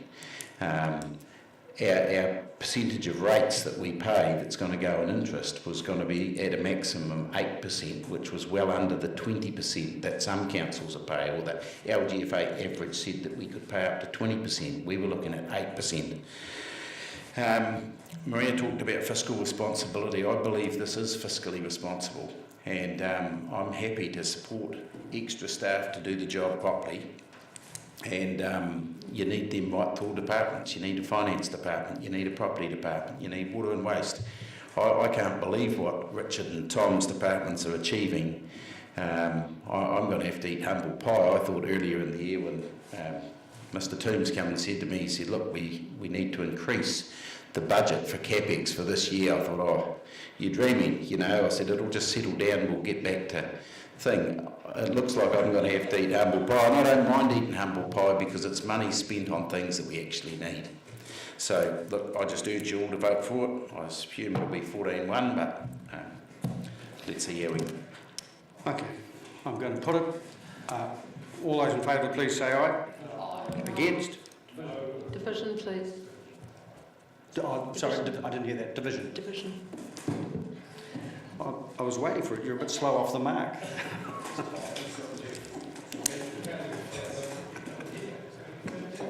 Councillor Staines. Aye. Councillor Benson-Pope. Councillor Elder. Aye. Councillor Gary. Aye. Councillor Hall. Councillor Hawkins. Councillor Fiso. Councillor Lord. Councillor Newell. Councillor O'Malley. Councillor Steadman. Councillor Vandervis. No. Councillor Wilson. Aye. Mayor Cull. Yes. Motion carried 13-1. Groundhog Day. Right. Now, I note that I'm intending to finish at 5, but we've been going 1.5 hours now. What do people think about a 10-minute break? Sorry? Oh yeah, so I'll move that we have a 10-minute recess. Second to Councillor Staines. All those in favour, please say aye. Against? Carried.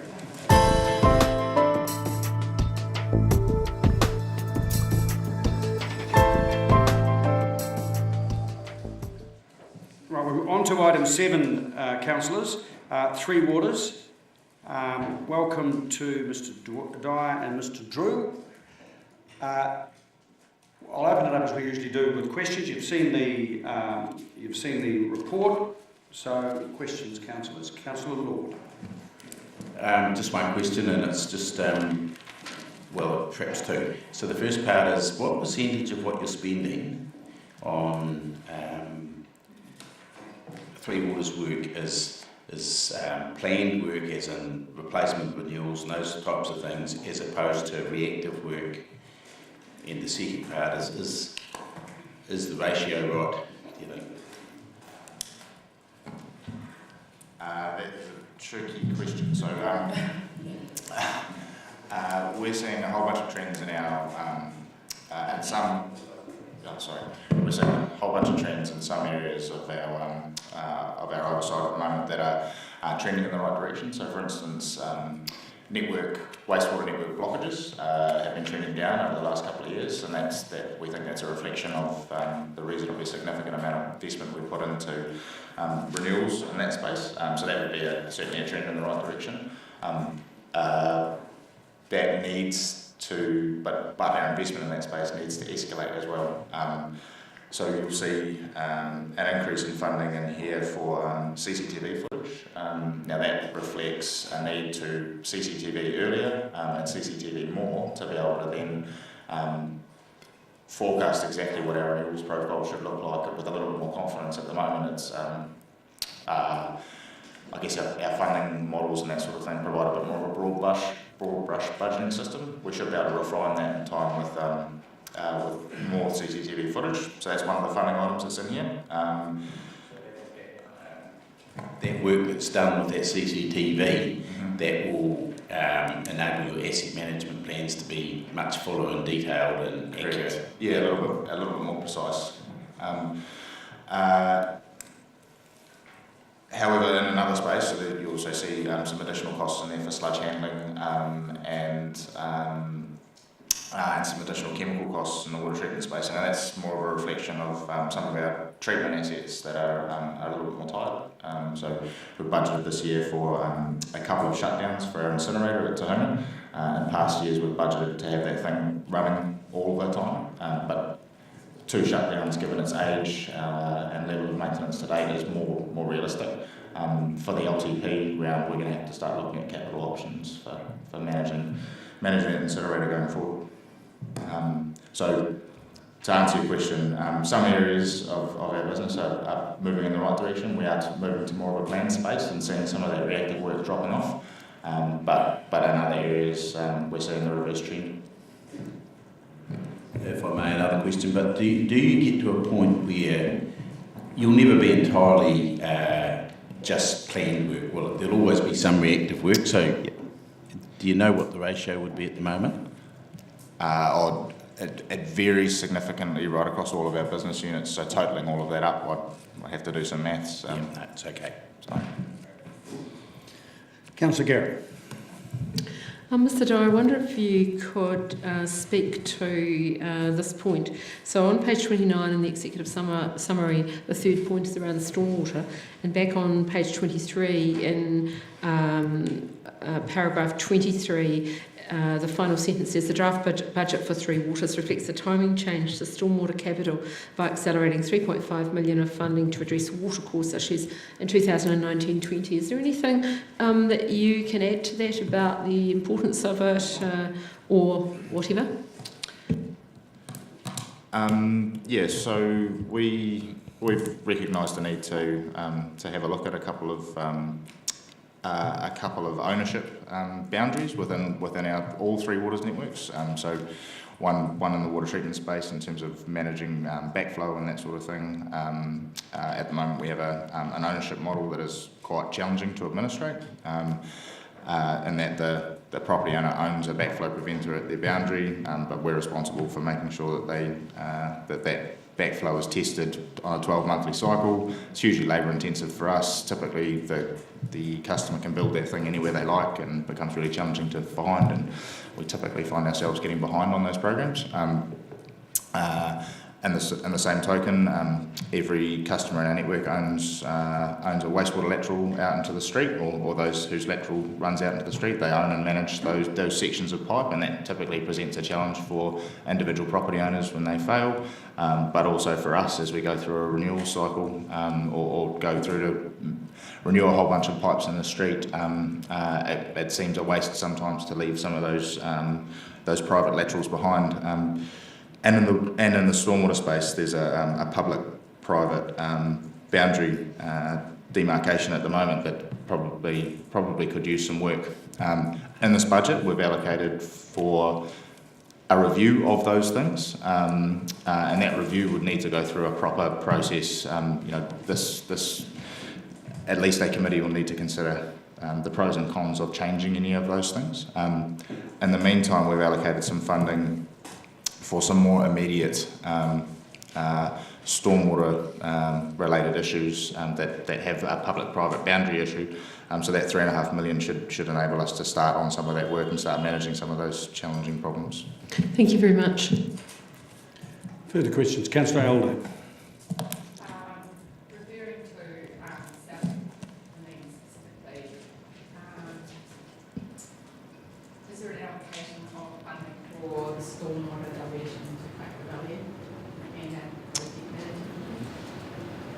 We have been running that work to date within existing budgets, and we'd expect there will be a number come up soon, but we don't yet have a number to put into the long-term plan or to put into the capital budgets to fund that precisely. So there isn't a number in there to fund that at the moment.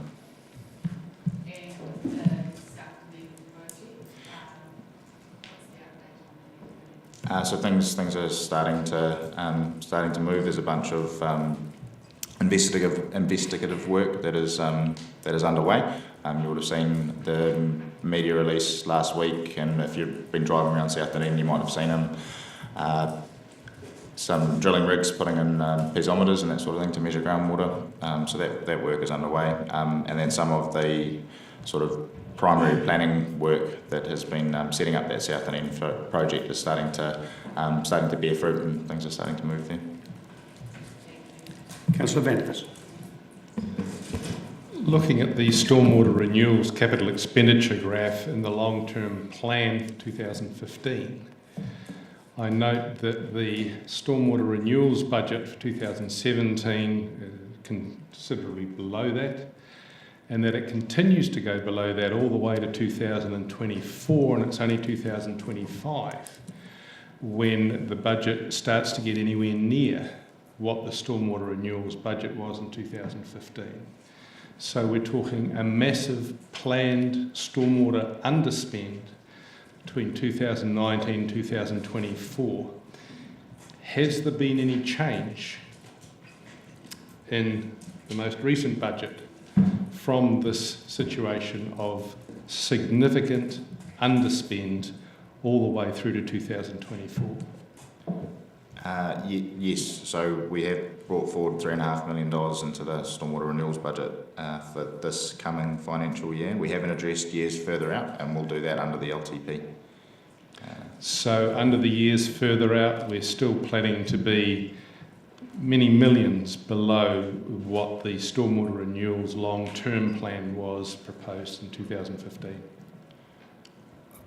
I don't have those exact numbers. I'd have to have a look at that. But we will go through another planning cycle through the LTP, which will recast those renewals budgets, and typically that's based on additional CCTV work and a whole bunch of other factors that will give us a clearer understanding of what's required within the next 3 years and enable us to prioritise in that 3 years.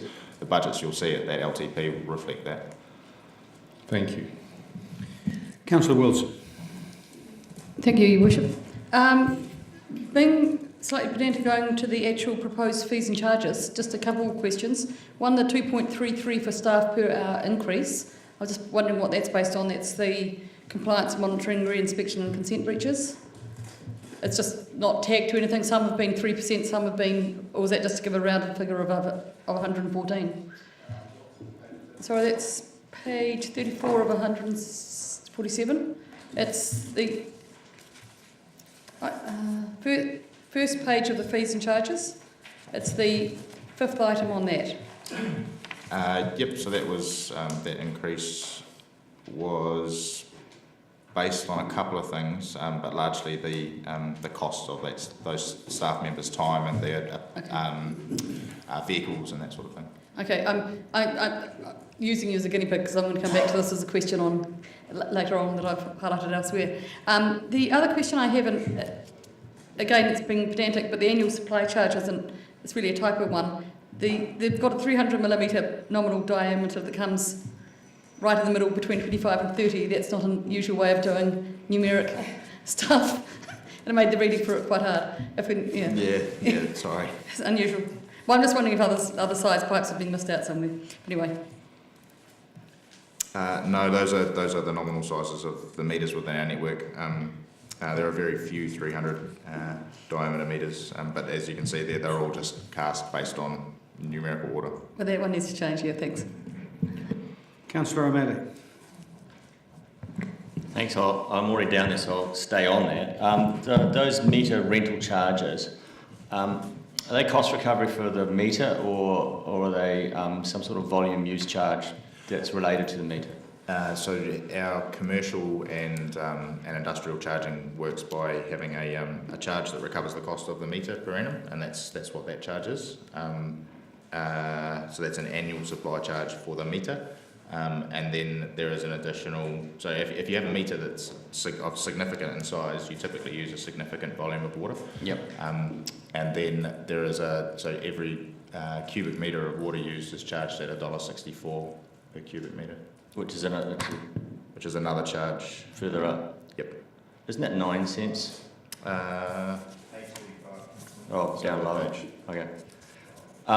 So these must be very expensive metres if this is the annual rental charge, then they must be in the order of about, I don't know, the big one there must be in the order of about $10,000 then? Yeah, give or take, plus some maintenance costs as well. Okay, cool. Councillor Wilson. Apologies, the other question I had there, and it's just a consistency one, it's probably the one that's come up every year and I haven't noticed it. You both with your network contributions for sewer and for contribution to water, you've actually got it stated there that where they haven't been connected before, this is what the standard fee will be. And I get that, but we've actually got a policy not to connect. And I'm just wondering whether that's a statement that gives an expectation that we will be connecting. Yeah, we do have a policy not to connect, but the frequency with which that policy has been breached by our own selves. Ignored in the past means that that the need to have that charge there is pretty important. I'm just wondering whether it has to be a rider that there's be no expectation, because this sets up standing alone or no reference to the policy, an expectation that it can happen. Yeah, I'm sure we can consider that. Any further questions? There are none. Would someone like to move the resolutions? Councillor Wilson, second Councillor O'Malley. Councillor Wilson, do you wish to speak to it? Any further speakers? Councillor Vanders. Earlier today, we've spoken about the horrors of deferred maintenance. In previous years, we've berated Aurora for not having maintained its system, and more recently, ourselves for not having maintained our property portfolio, and now having to deal with a great deal of deferred maintenance. Deferred maintenance is just another, even more serious form of debt. It's a way of borrowing from the future in a way that quite often leads to extraordinary costs later on. In terms of the Three Waters budget that's in front of us, I have no confidence that it differs from what you see in this graph here. The blue line being what we were going to do in terms of stormwater spending in our long-term plan in 2015, and the red line being the massive underspend between now and 2025. This massive underspend on drainage, the massive underspend that cost citizens in South Dunedin $175 million in the 2015 flood. The LTP value of 2015, this blue line, is still much less than depreciation would suggest for the stormwater system. This massive underspend is still planned to continue all the way to 2024-25. Councillor Vanders, you asked the question some time ago, and Mr Dyer answered it and told you that $3.5 million had been brought forward to address it in this LTP, and that more would come forward in the previous LTP. So you're not either listening or not telling the truth. I was just getting to that, Your Worship. Well, it's been about time. Thank you. The $3.5 million, there's something of a drop in this bucket that we're looking at here that has been brought forward, is not planned in any of the subsequent years, which means this massive underspend here and this massive catch-up that's required are all unbudgeted. Given that they're all unbudgeted, it means they're all going to come and bite future councils and future years. I just want to make it absolutely clear that the $3.5 million brought forward, that small brought forward that we're talking about, pales into absolute insignificance when you look at the next 5, 6, 7 years of planned gross underspend on drainage. For that reason, I cannot vote for the current proposed budget. Can I just point out, Councillor Vanders, that we're talking about this annual plan, not the next one, and you are, and I want to put this on the record, grossly misrepresenting what you have been told and what the rest of us understand. That's fine. I have no doubt that the understandings are different, Your Worship. Are there any other speakers? Councillor Wilson, did you? Sorry, I will speak to that. Just collecting my thoughts, apologies. I think it's very unfair for most of the statements that have just been made.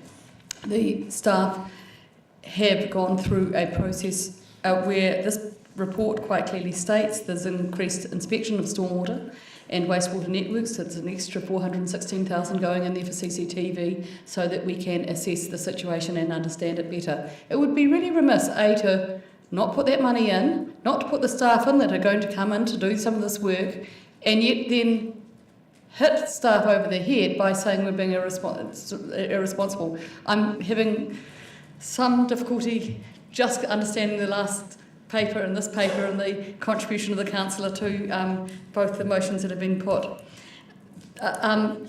It is quite clear from the answering that's already the answers to the questions that have already been put to the general manager or the manager that the knowledge that will be gained from the CCTV investment work will give a much better understanding and will inform the next long-term plan on what the stormwater budget should be. That was my understanding, and I'm sorry that if it differs from anyone else around this room. I'm really glad that someone is doing the research to understand the science, to understand what the situation is. I'm also really glad that a variation to the budget has come to us for increased work in this space, because it is one that we all consider is necessary.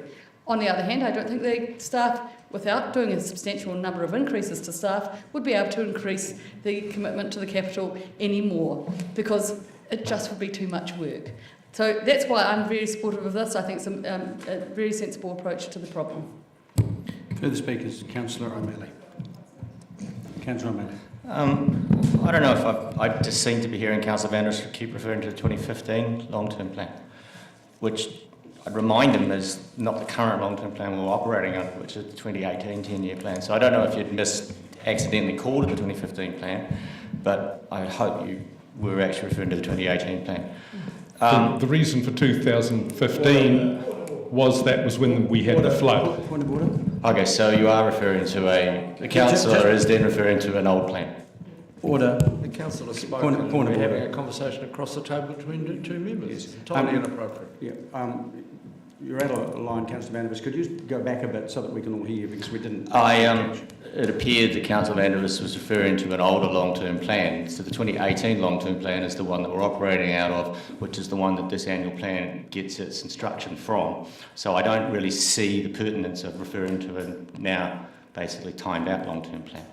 I'd like to congratulate the Three Waters team for the work they've done, the fact that we are catching up and getting ahead. As we've already spoken in the previous item, we're actually ahead of our renewals budget and we're ramping up amazingly. So kudos and good job. Councillor Gary.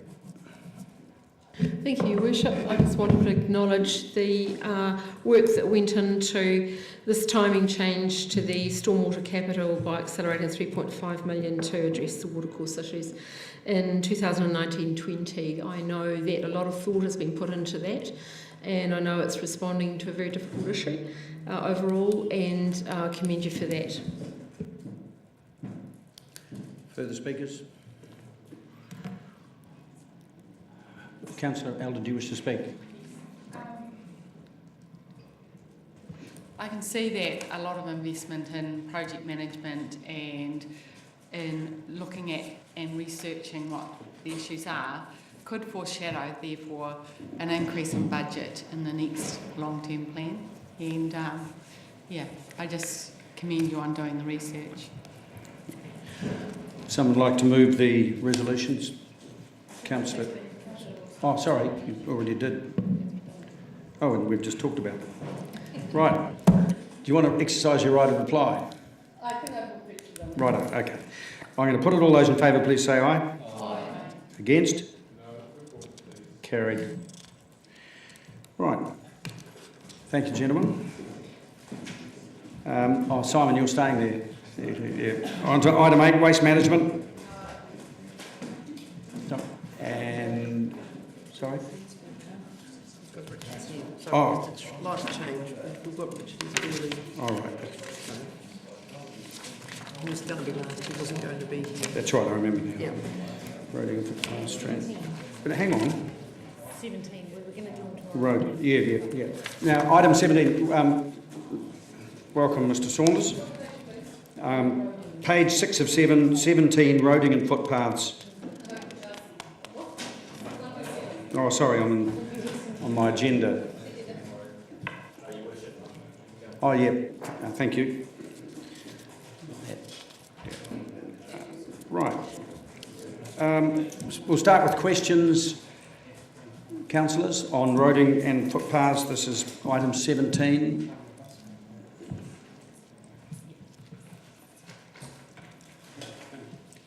Foreshadowing after questions, Your Worship, that I've got a motion I'd like Council to consider in respect of the bus loop. Okay. Right. Well, ask the question and I'll take the motion immediately after Councillor Benson Popes. Thank you. Mr Drew and Mr Saunders. There's been obviously, I've been reading a bit of hit back at the fees and charges on the car park. I'm just wondering if something could, I've mentioned before the car parking down in that end where people park for 4 hours, they pay $1 or $1.50. My understanding is there's actually a lot of professionals in that area actually use that as their daytime parking, park their car, come out and switch the cars and swap over at half time sort of thing. When there's a lot of people that can't actually get into those car parks to actually utilise the medical professions in the area and then thus miss appointments because they can't get close, they might have mobility issues and need to actually be close. Just wondering if we can address in for the future, you know, for May, looking at possibly ramping up or shortening the time down there and ramping up the cost versus putting the cost up in the central city, which might actually benefit our retailers, etc., with people not coming to the shops, etc. Yeah, so a couple of things there, Councillor.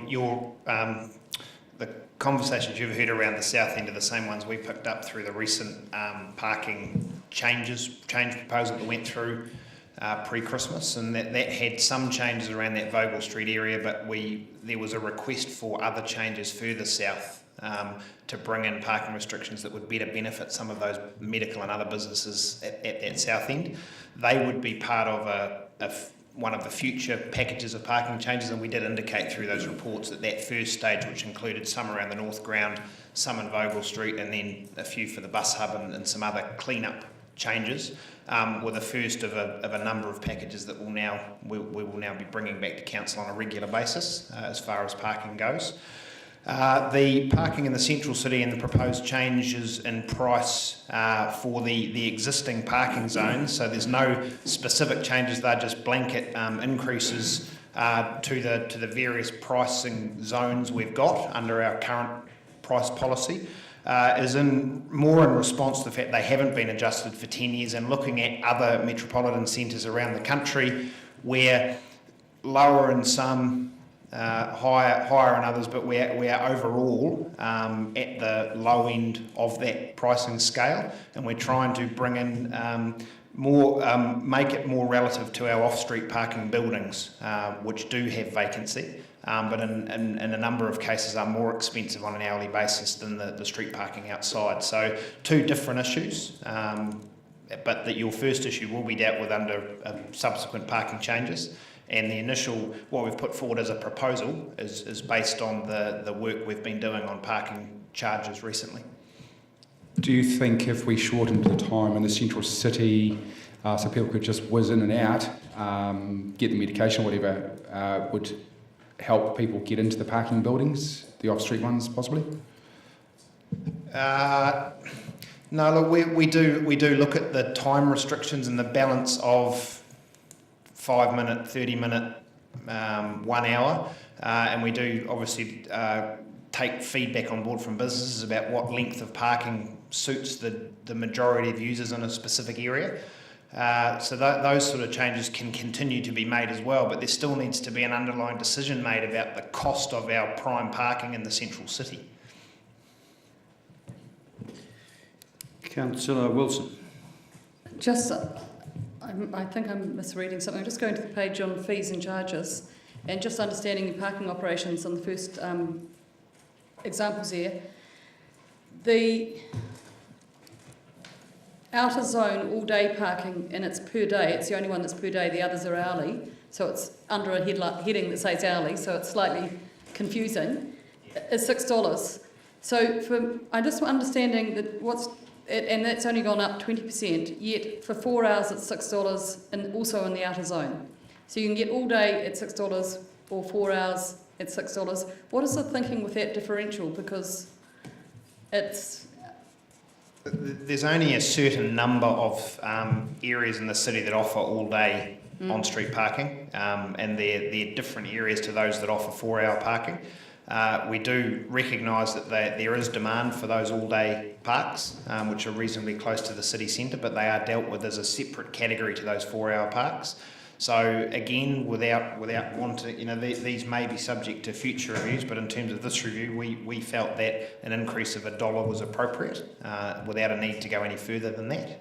Okay, I suppose what I'm concerned with is, because there is now no difference, that people will go and park in an all-day car park where they actually only want 4 hours, and clog something that would generally be longer. And I don't know how people use those car parks. So the all-day car parks, are they generally people who park there all day, or are they people who come and go anyway? We haven't put the sensors down on those parks to know yet, but obviously that's something that we need to have a look at, is what the demand is for those all-day parks. But can I just check, the all-day parks are in, you might say, slightly less convenient locations too. So that's part of why they're also a little bit cheaper per hour. So. Councillor Vandervis. Thank you, Richard. Who has actually proposed 50% increase in parking charges? Me, the Transport Group, the council. Right. Now, have you done this off your own bat, or as a result of submissions made, or as a result of requests from the public? What local driver has there been for you and staff to come up with a 50% increase in parking charges? The driver is better management of our parking assets. So we know we have parking buildings. We know the way we want to manage our parking resource, which is limited, and we know through submissions that the demand outstrips supply in a lot of cases. And then looking back over the more than 10 years with no changes to on-street parking, where there have been changes to off-street, it's part of the ongoing review of our parking management, how we generate revenue to be reinvested in transport, that's led to us proposing at this stage the increases that you've got in the documents. So essentially it's your decision, which you now hope is going to be our decision, and the plus side of it is going to be people are going to be forced into parking buildings. It's our recommendation for councillors to consider. I don't believe that they will be forced in. I still believe, looking at CBD parking in other centres and the parking that we do offer and the prices that we're proposing are not unreasonable, and there will still be high demand for those parks, but there may also be more people who choose to use other options. And what other options do you suggest that, for instance, nurses at the hospital, staff at the university, etc., commuters, what other options do you think they might use? So there's parking buildings, there's off-street at-grade car parking we have as well, there's public transport, there's active modes transport, there is a number of options available to people, and there will still remain a significant number of owner vehicles parking options in the city as well. Thank you. Councillor Hawkins. I was just going to add to the list of proposed resolutions it seems increasingly unlikely that we'll get to today, but optimistically put me down on the list. Thank you. Yeah, thank you. I think my intention now is to get through this if we do, and then we'll come back to in the morning to the resolutions. I don't think we'd finish any of them tonight, so we'll carry on with this. Councillor Garrett. Thank you, Your Worship. I just wanted to know, Mr Saunders, a little bit more about a couple of items. Paragraph 8, increases offset by reduction in street cleaning costs. Can you just tell us about that? Why have they reduced? Yeah, I can. When we set these budgets, the money that had been put in for the level of service for the central businesses at cleaning it turned out to be more than what we required, so there's no level of service change there. That's just purely adjusting the budget to reflect what we're actually paying for the current level of service. Oh, brilliant, thank you. And the other one was, I wanted a bit more information about paragraph 15. I'm interested to know, this is about the refunding mechanism to encourage surrender of permits, residents' parking permits. What happens now when people move house? At the moment, there is no mechanism for people to come to council to advise they've moved and receive a refund. So they just don't advise us, and Do they still use them? Well, it depends on where they live, or they just they sit there unused because we believe there are permits out there, because we'll only issue a certain number of permits based on the spaces available. So we end up with spaces unused and new residents who can't get a permit. So what we're hoping through this is to drive a behaviour that if you do move and don't need it, you'll come and receive your refund, and then we'll know that the next person on that wait list can receive that permit. Great, thank you very much indeed. Oh, and just a final one, just wanted to clarify with you, I see this subsidy is mentioned in paragraph 9, the NZTA subsidy is 55%, and I'm assuming that's for the year of 2019, yes? And so that means that next year it will be, 2020 will be 54%, and on it goes decreasing, the subsidy will decrease. So 55% for the 19-20 budget, and then 54. Yep. And on. That's Thank correct. You. Thank you. Councillor Elder. Just a couple of questions.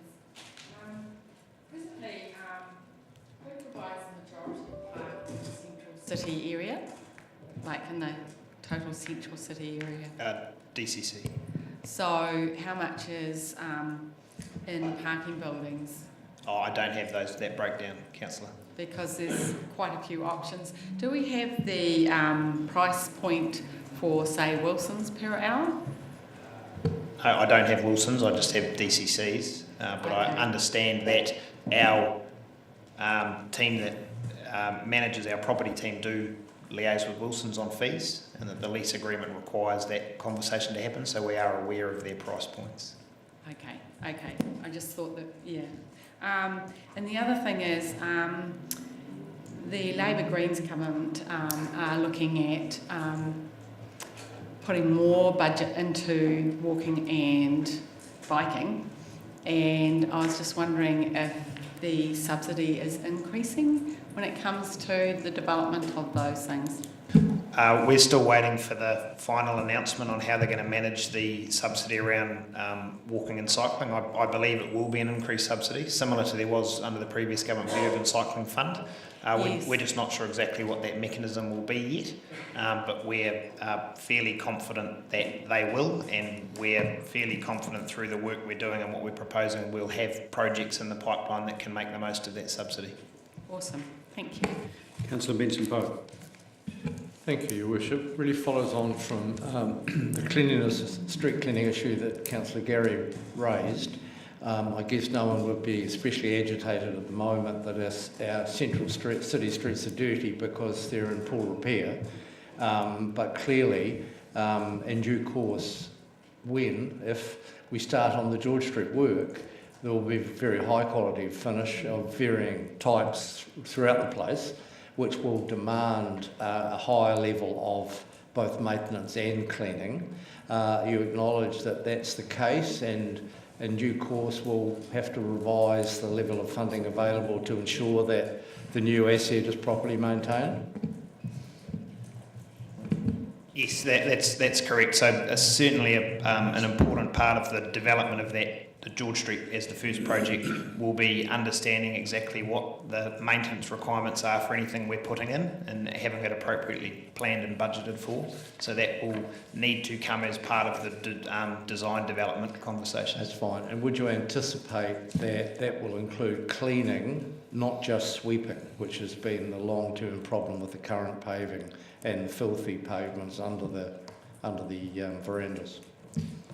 Yes, it would.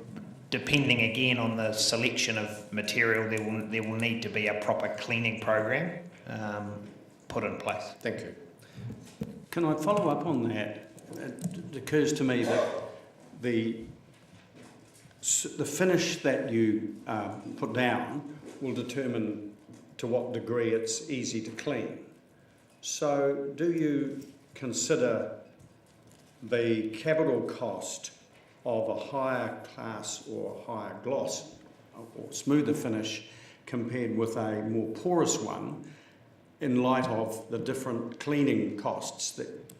Because I assume, for instance, if you had polished concrete or polished granite or whatever, it would be a lot easier to clean, and therefore your operational costs would be lower, but your initial capital costs would be considerably higher.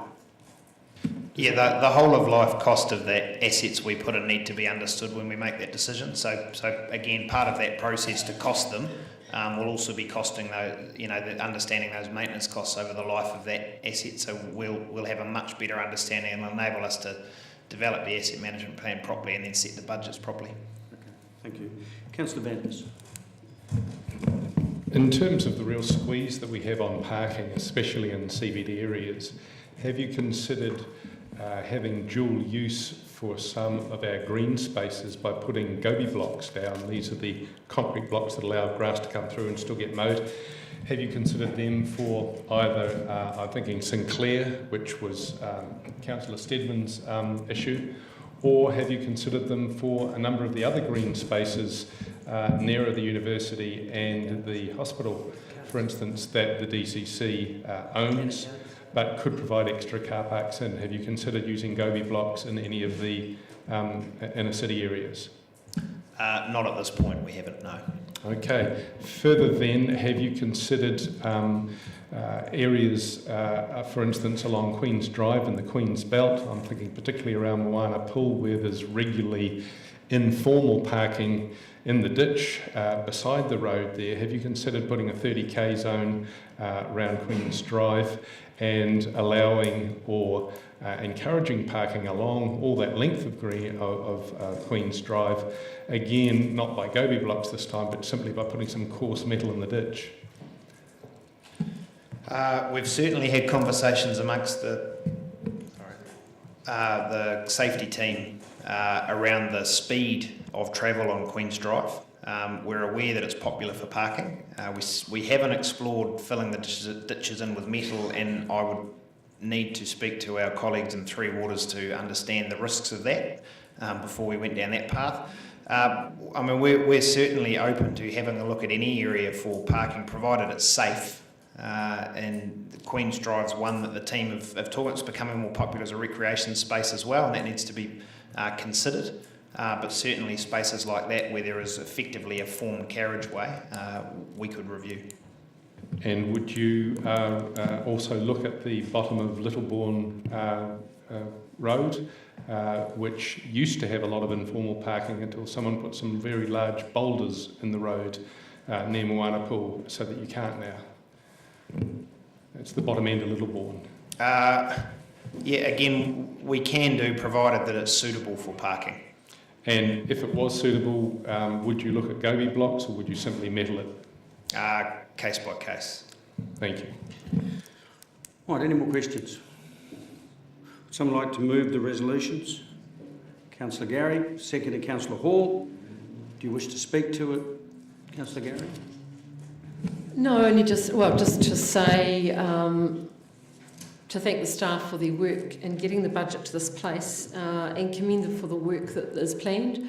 The picking up of items like the refunding mechanism for permits and checking in on the reduction in street cleaning and also around the work that is being done in a wider sense in safety improvement projects. It's greatly appreciated by the community, and I think the very visible aspects of the work that you do, when people see it rolled out, they can understand the value for money, and I think it's hugely helpful for our community and greatly appreciated. Further speakers? Councillor Vanders. Again, I can't vote for any of these fee and charge increases, given that they all go beyond the local government index of 1.8%. Most of these are 3%, but the one that really rankles is the 50% increase in most of your inner city parks. I find that this basically seems to accord with driving people out of cars, driving people out of the central city. And when last year I proposed that we needed, because of population increase and a general shortage anyway, 400 to 500 extra parks in the centre of the city, Mayor Cull disagreed, saying that the council should set a goal of reducing car parks each year because of the benefits to public health and local businesses a move away from cars would deliver. That's ODT 31 October. I believe that this is an entirely misguided social engineering exercise. The idea that we can move people away from cars and deliver public health, when in fact cars are by far the safest, most convenient and most cost-effective way of moving around, given the cost of buses these days. I think that this is ideology flying absolutely not in the face of just reason, but in the face of what most citizens in Dunedin want. Dunedin citizens want to be able to access their hospital, they want to be able to access the central business district, they want to be able to get to the university if the university is their goal, and they don't want to be forced to either walk in the rain, cycle in the rain, or find some alternative mode for getting there. Cars are what we have universally for very, very good reasons. And in terms of benefits to public health, your chances of getting killed on a bike are 40 times greater than if you travel on a car. So to me, it makes absolutely no sense to do, and it's not what the public want us to do. I think there's going to be public outrage at a 50% increase in parking, and that certainly people will pay it because we are forcing them into less available car parks. We have a growing population, and we have the Mayor saying that we should have set a goal of reducing car parks. To me, this is completely unacceptable, and I urge you all to vote against it on the basis that you're supposed to represent the people in this room that aren't in this room currently, the people that vote for us. Councillor Lord. Well, I can support this, and I would just make a comment about the 50% increase. If you take it back over 10 years, and if you'd started 10 years ago and increased by 4.1% a year, you would have got to about the same price as what we will get to. It's 4.1% a year for 10 years, not, you don't need to look at it as 50% over 1 year. Thank you. Any further speakers? There are none. I'll put it. All those in favour, please say aye. Aye. Against? No. Carried. Yes, thank you. All right, guys, that's almost bang on to 5 o'clock, so we will suspend the meeting in the meantime. Those three that are going to move things to send them round to us if they haven't already. I think Councillor Hawkins has, but there's... The three proposed resolutions, circulate them if you can. Right. It would, yeah, to staff and to councillors. Yeah. So thank you.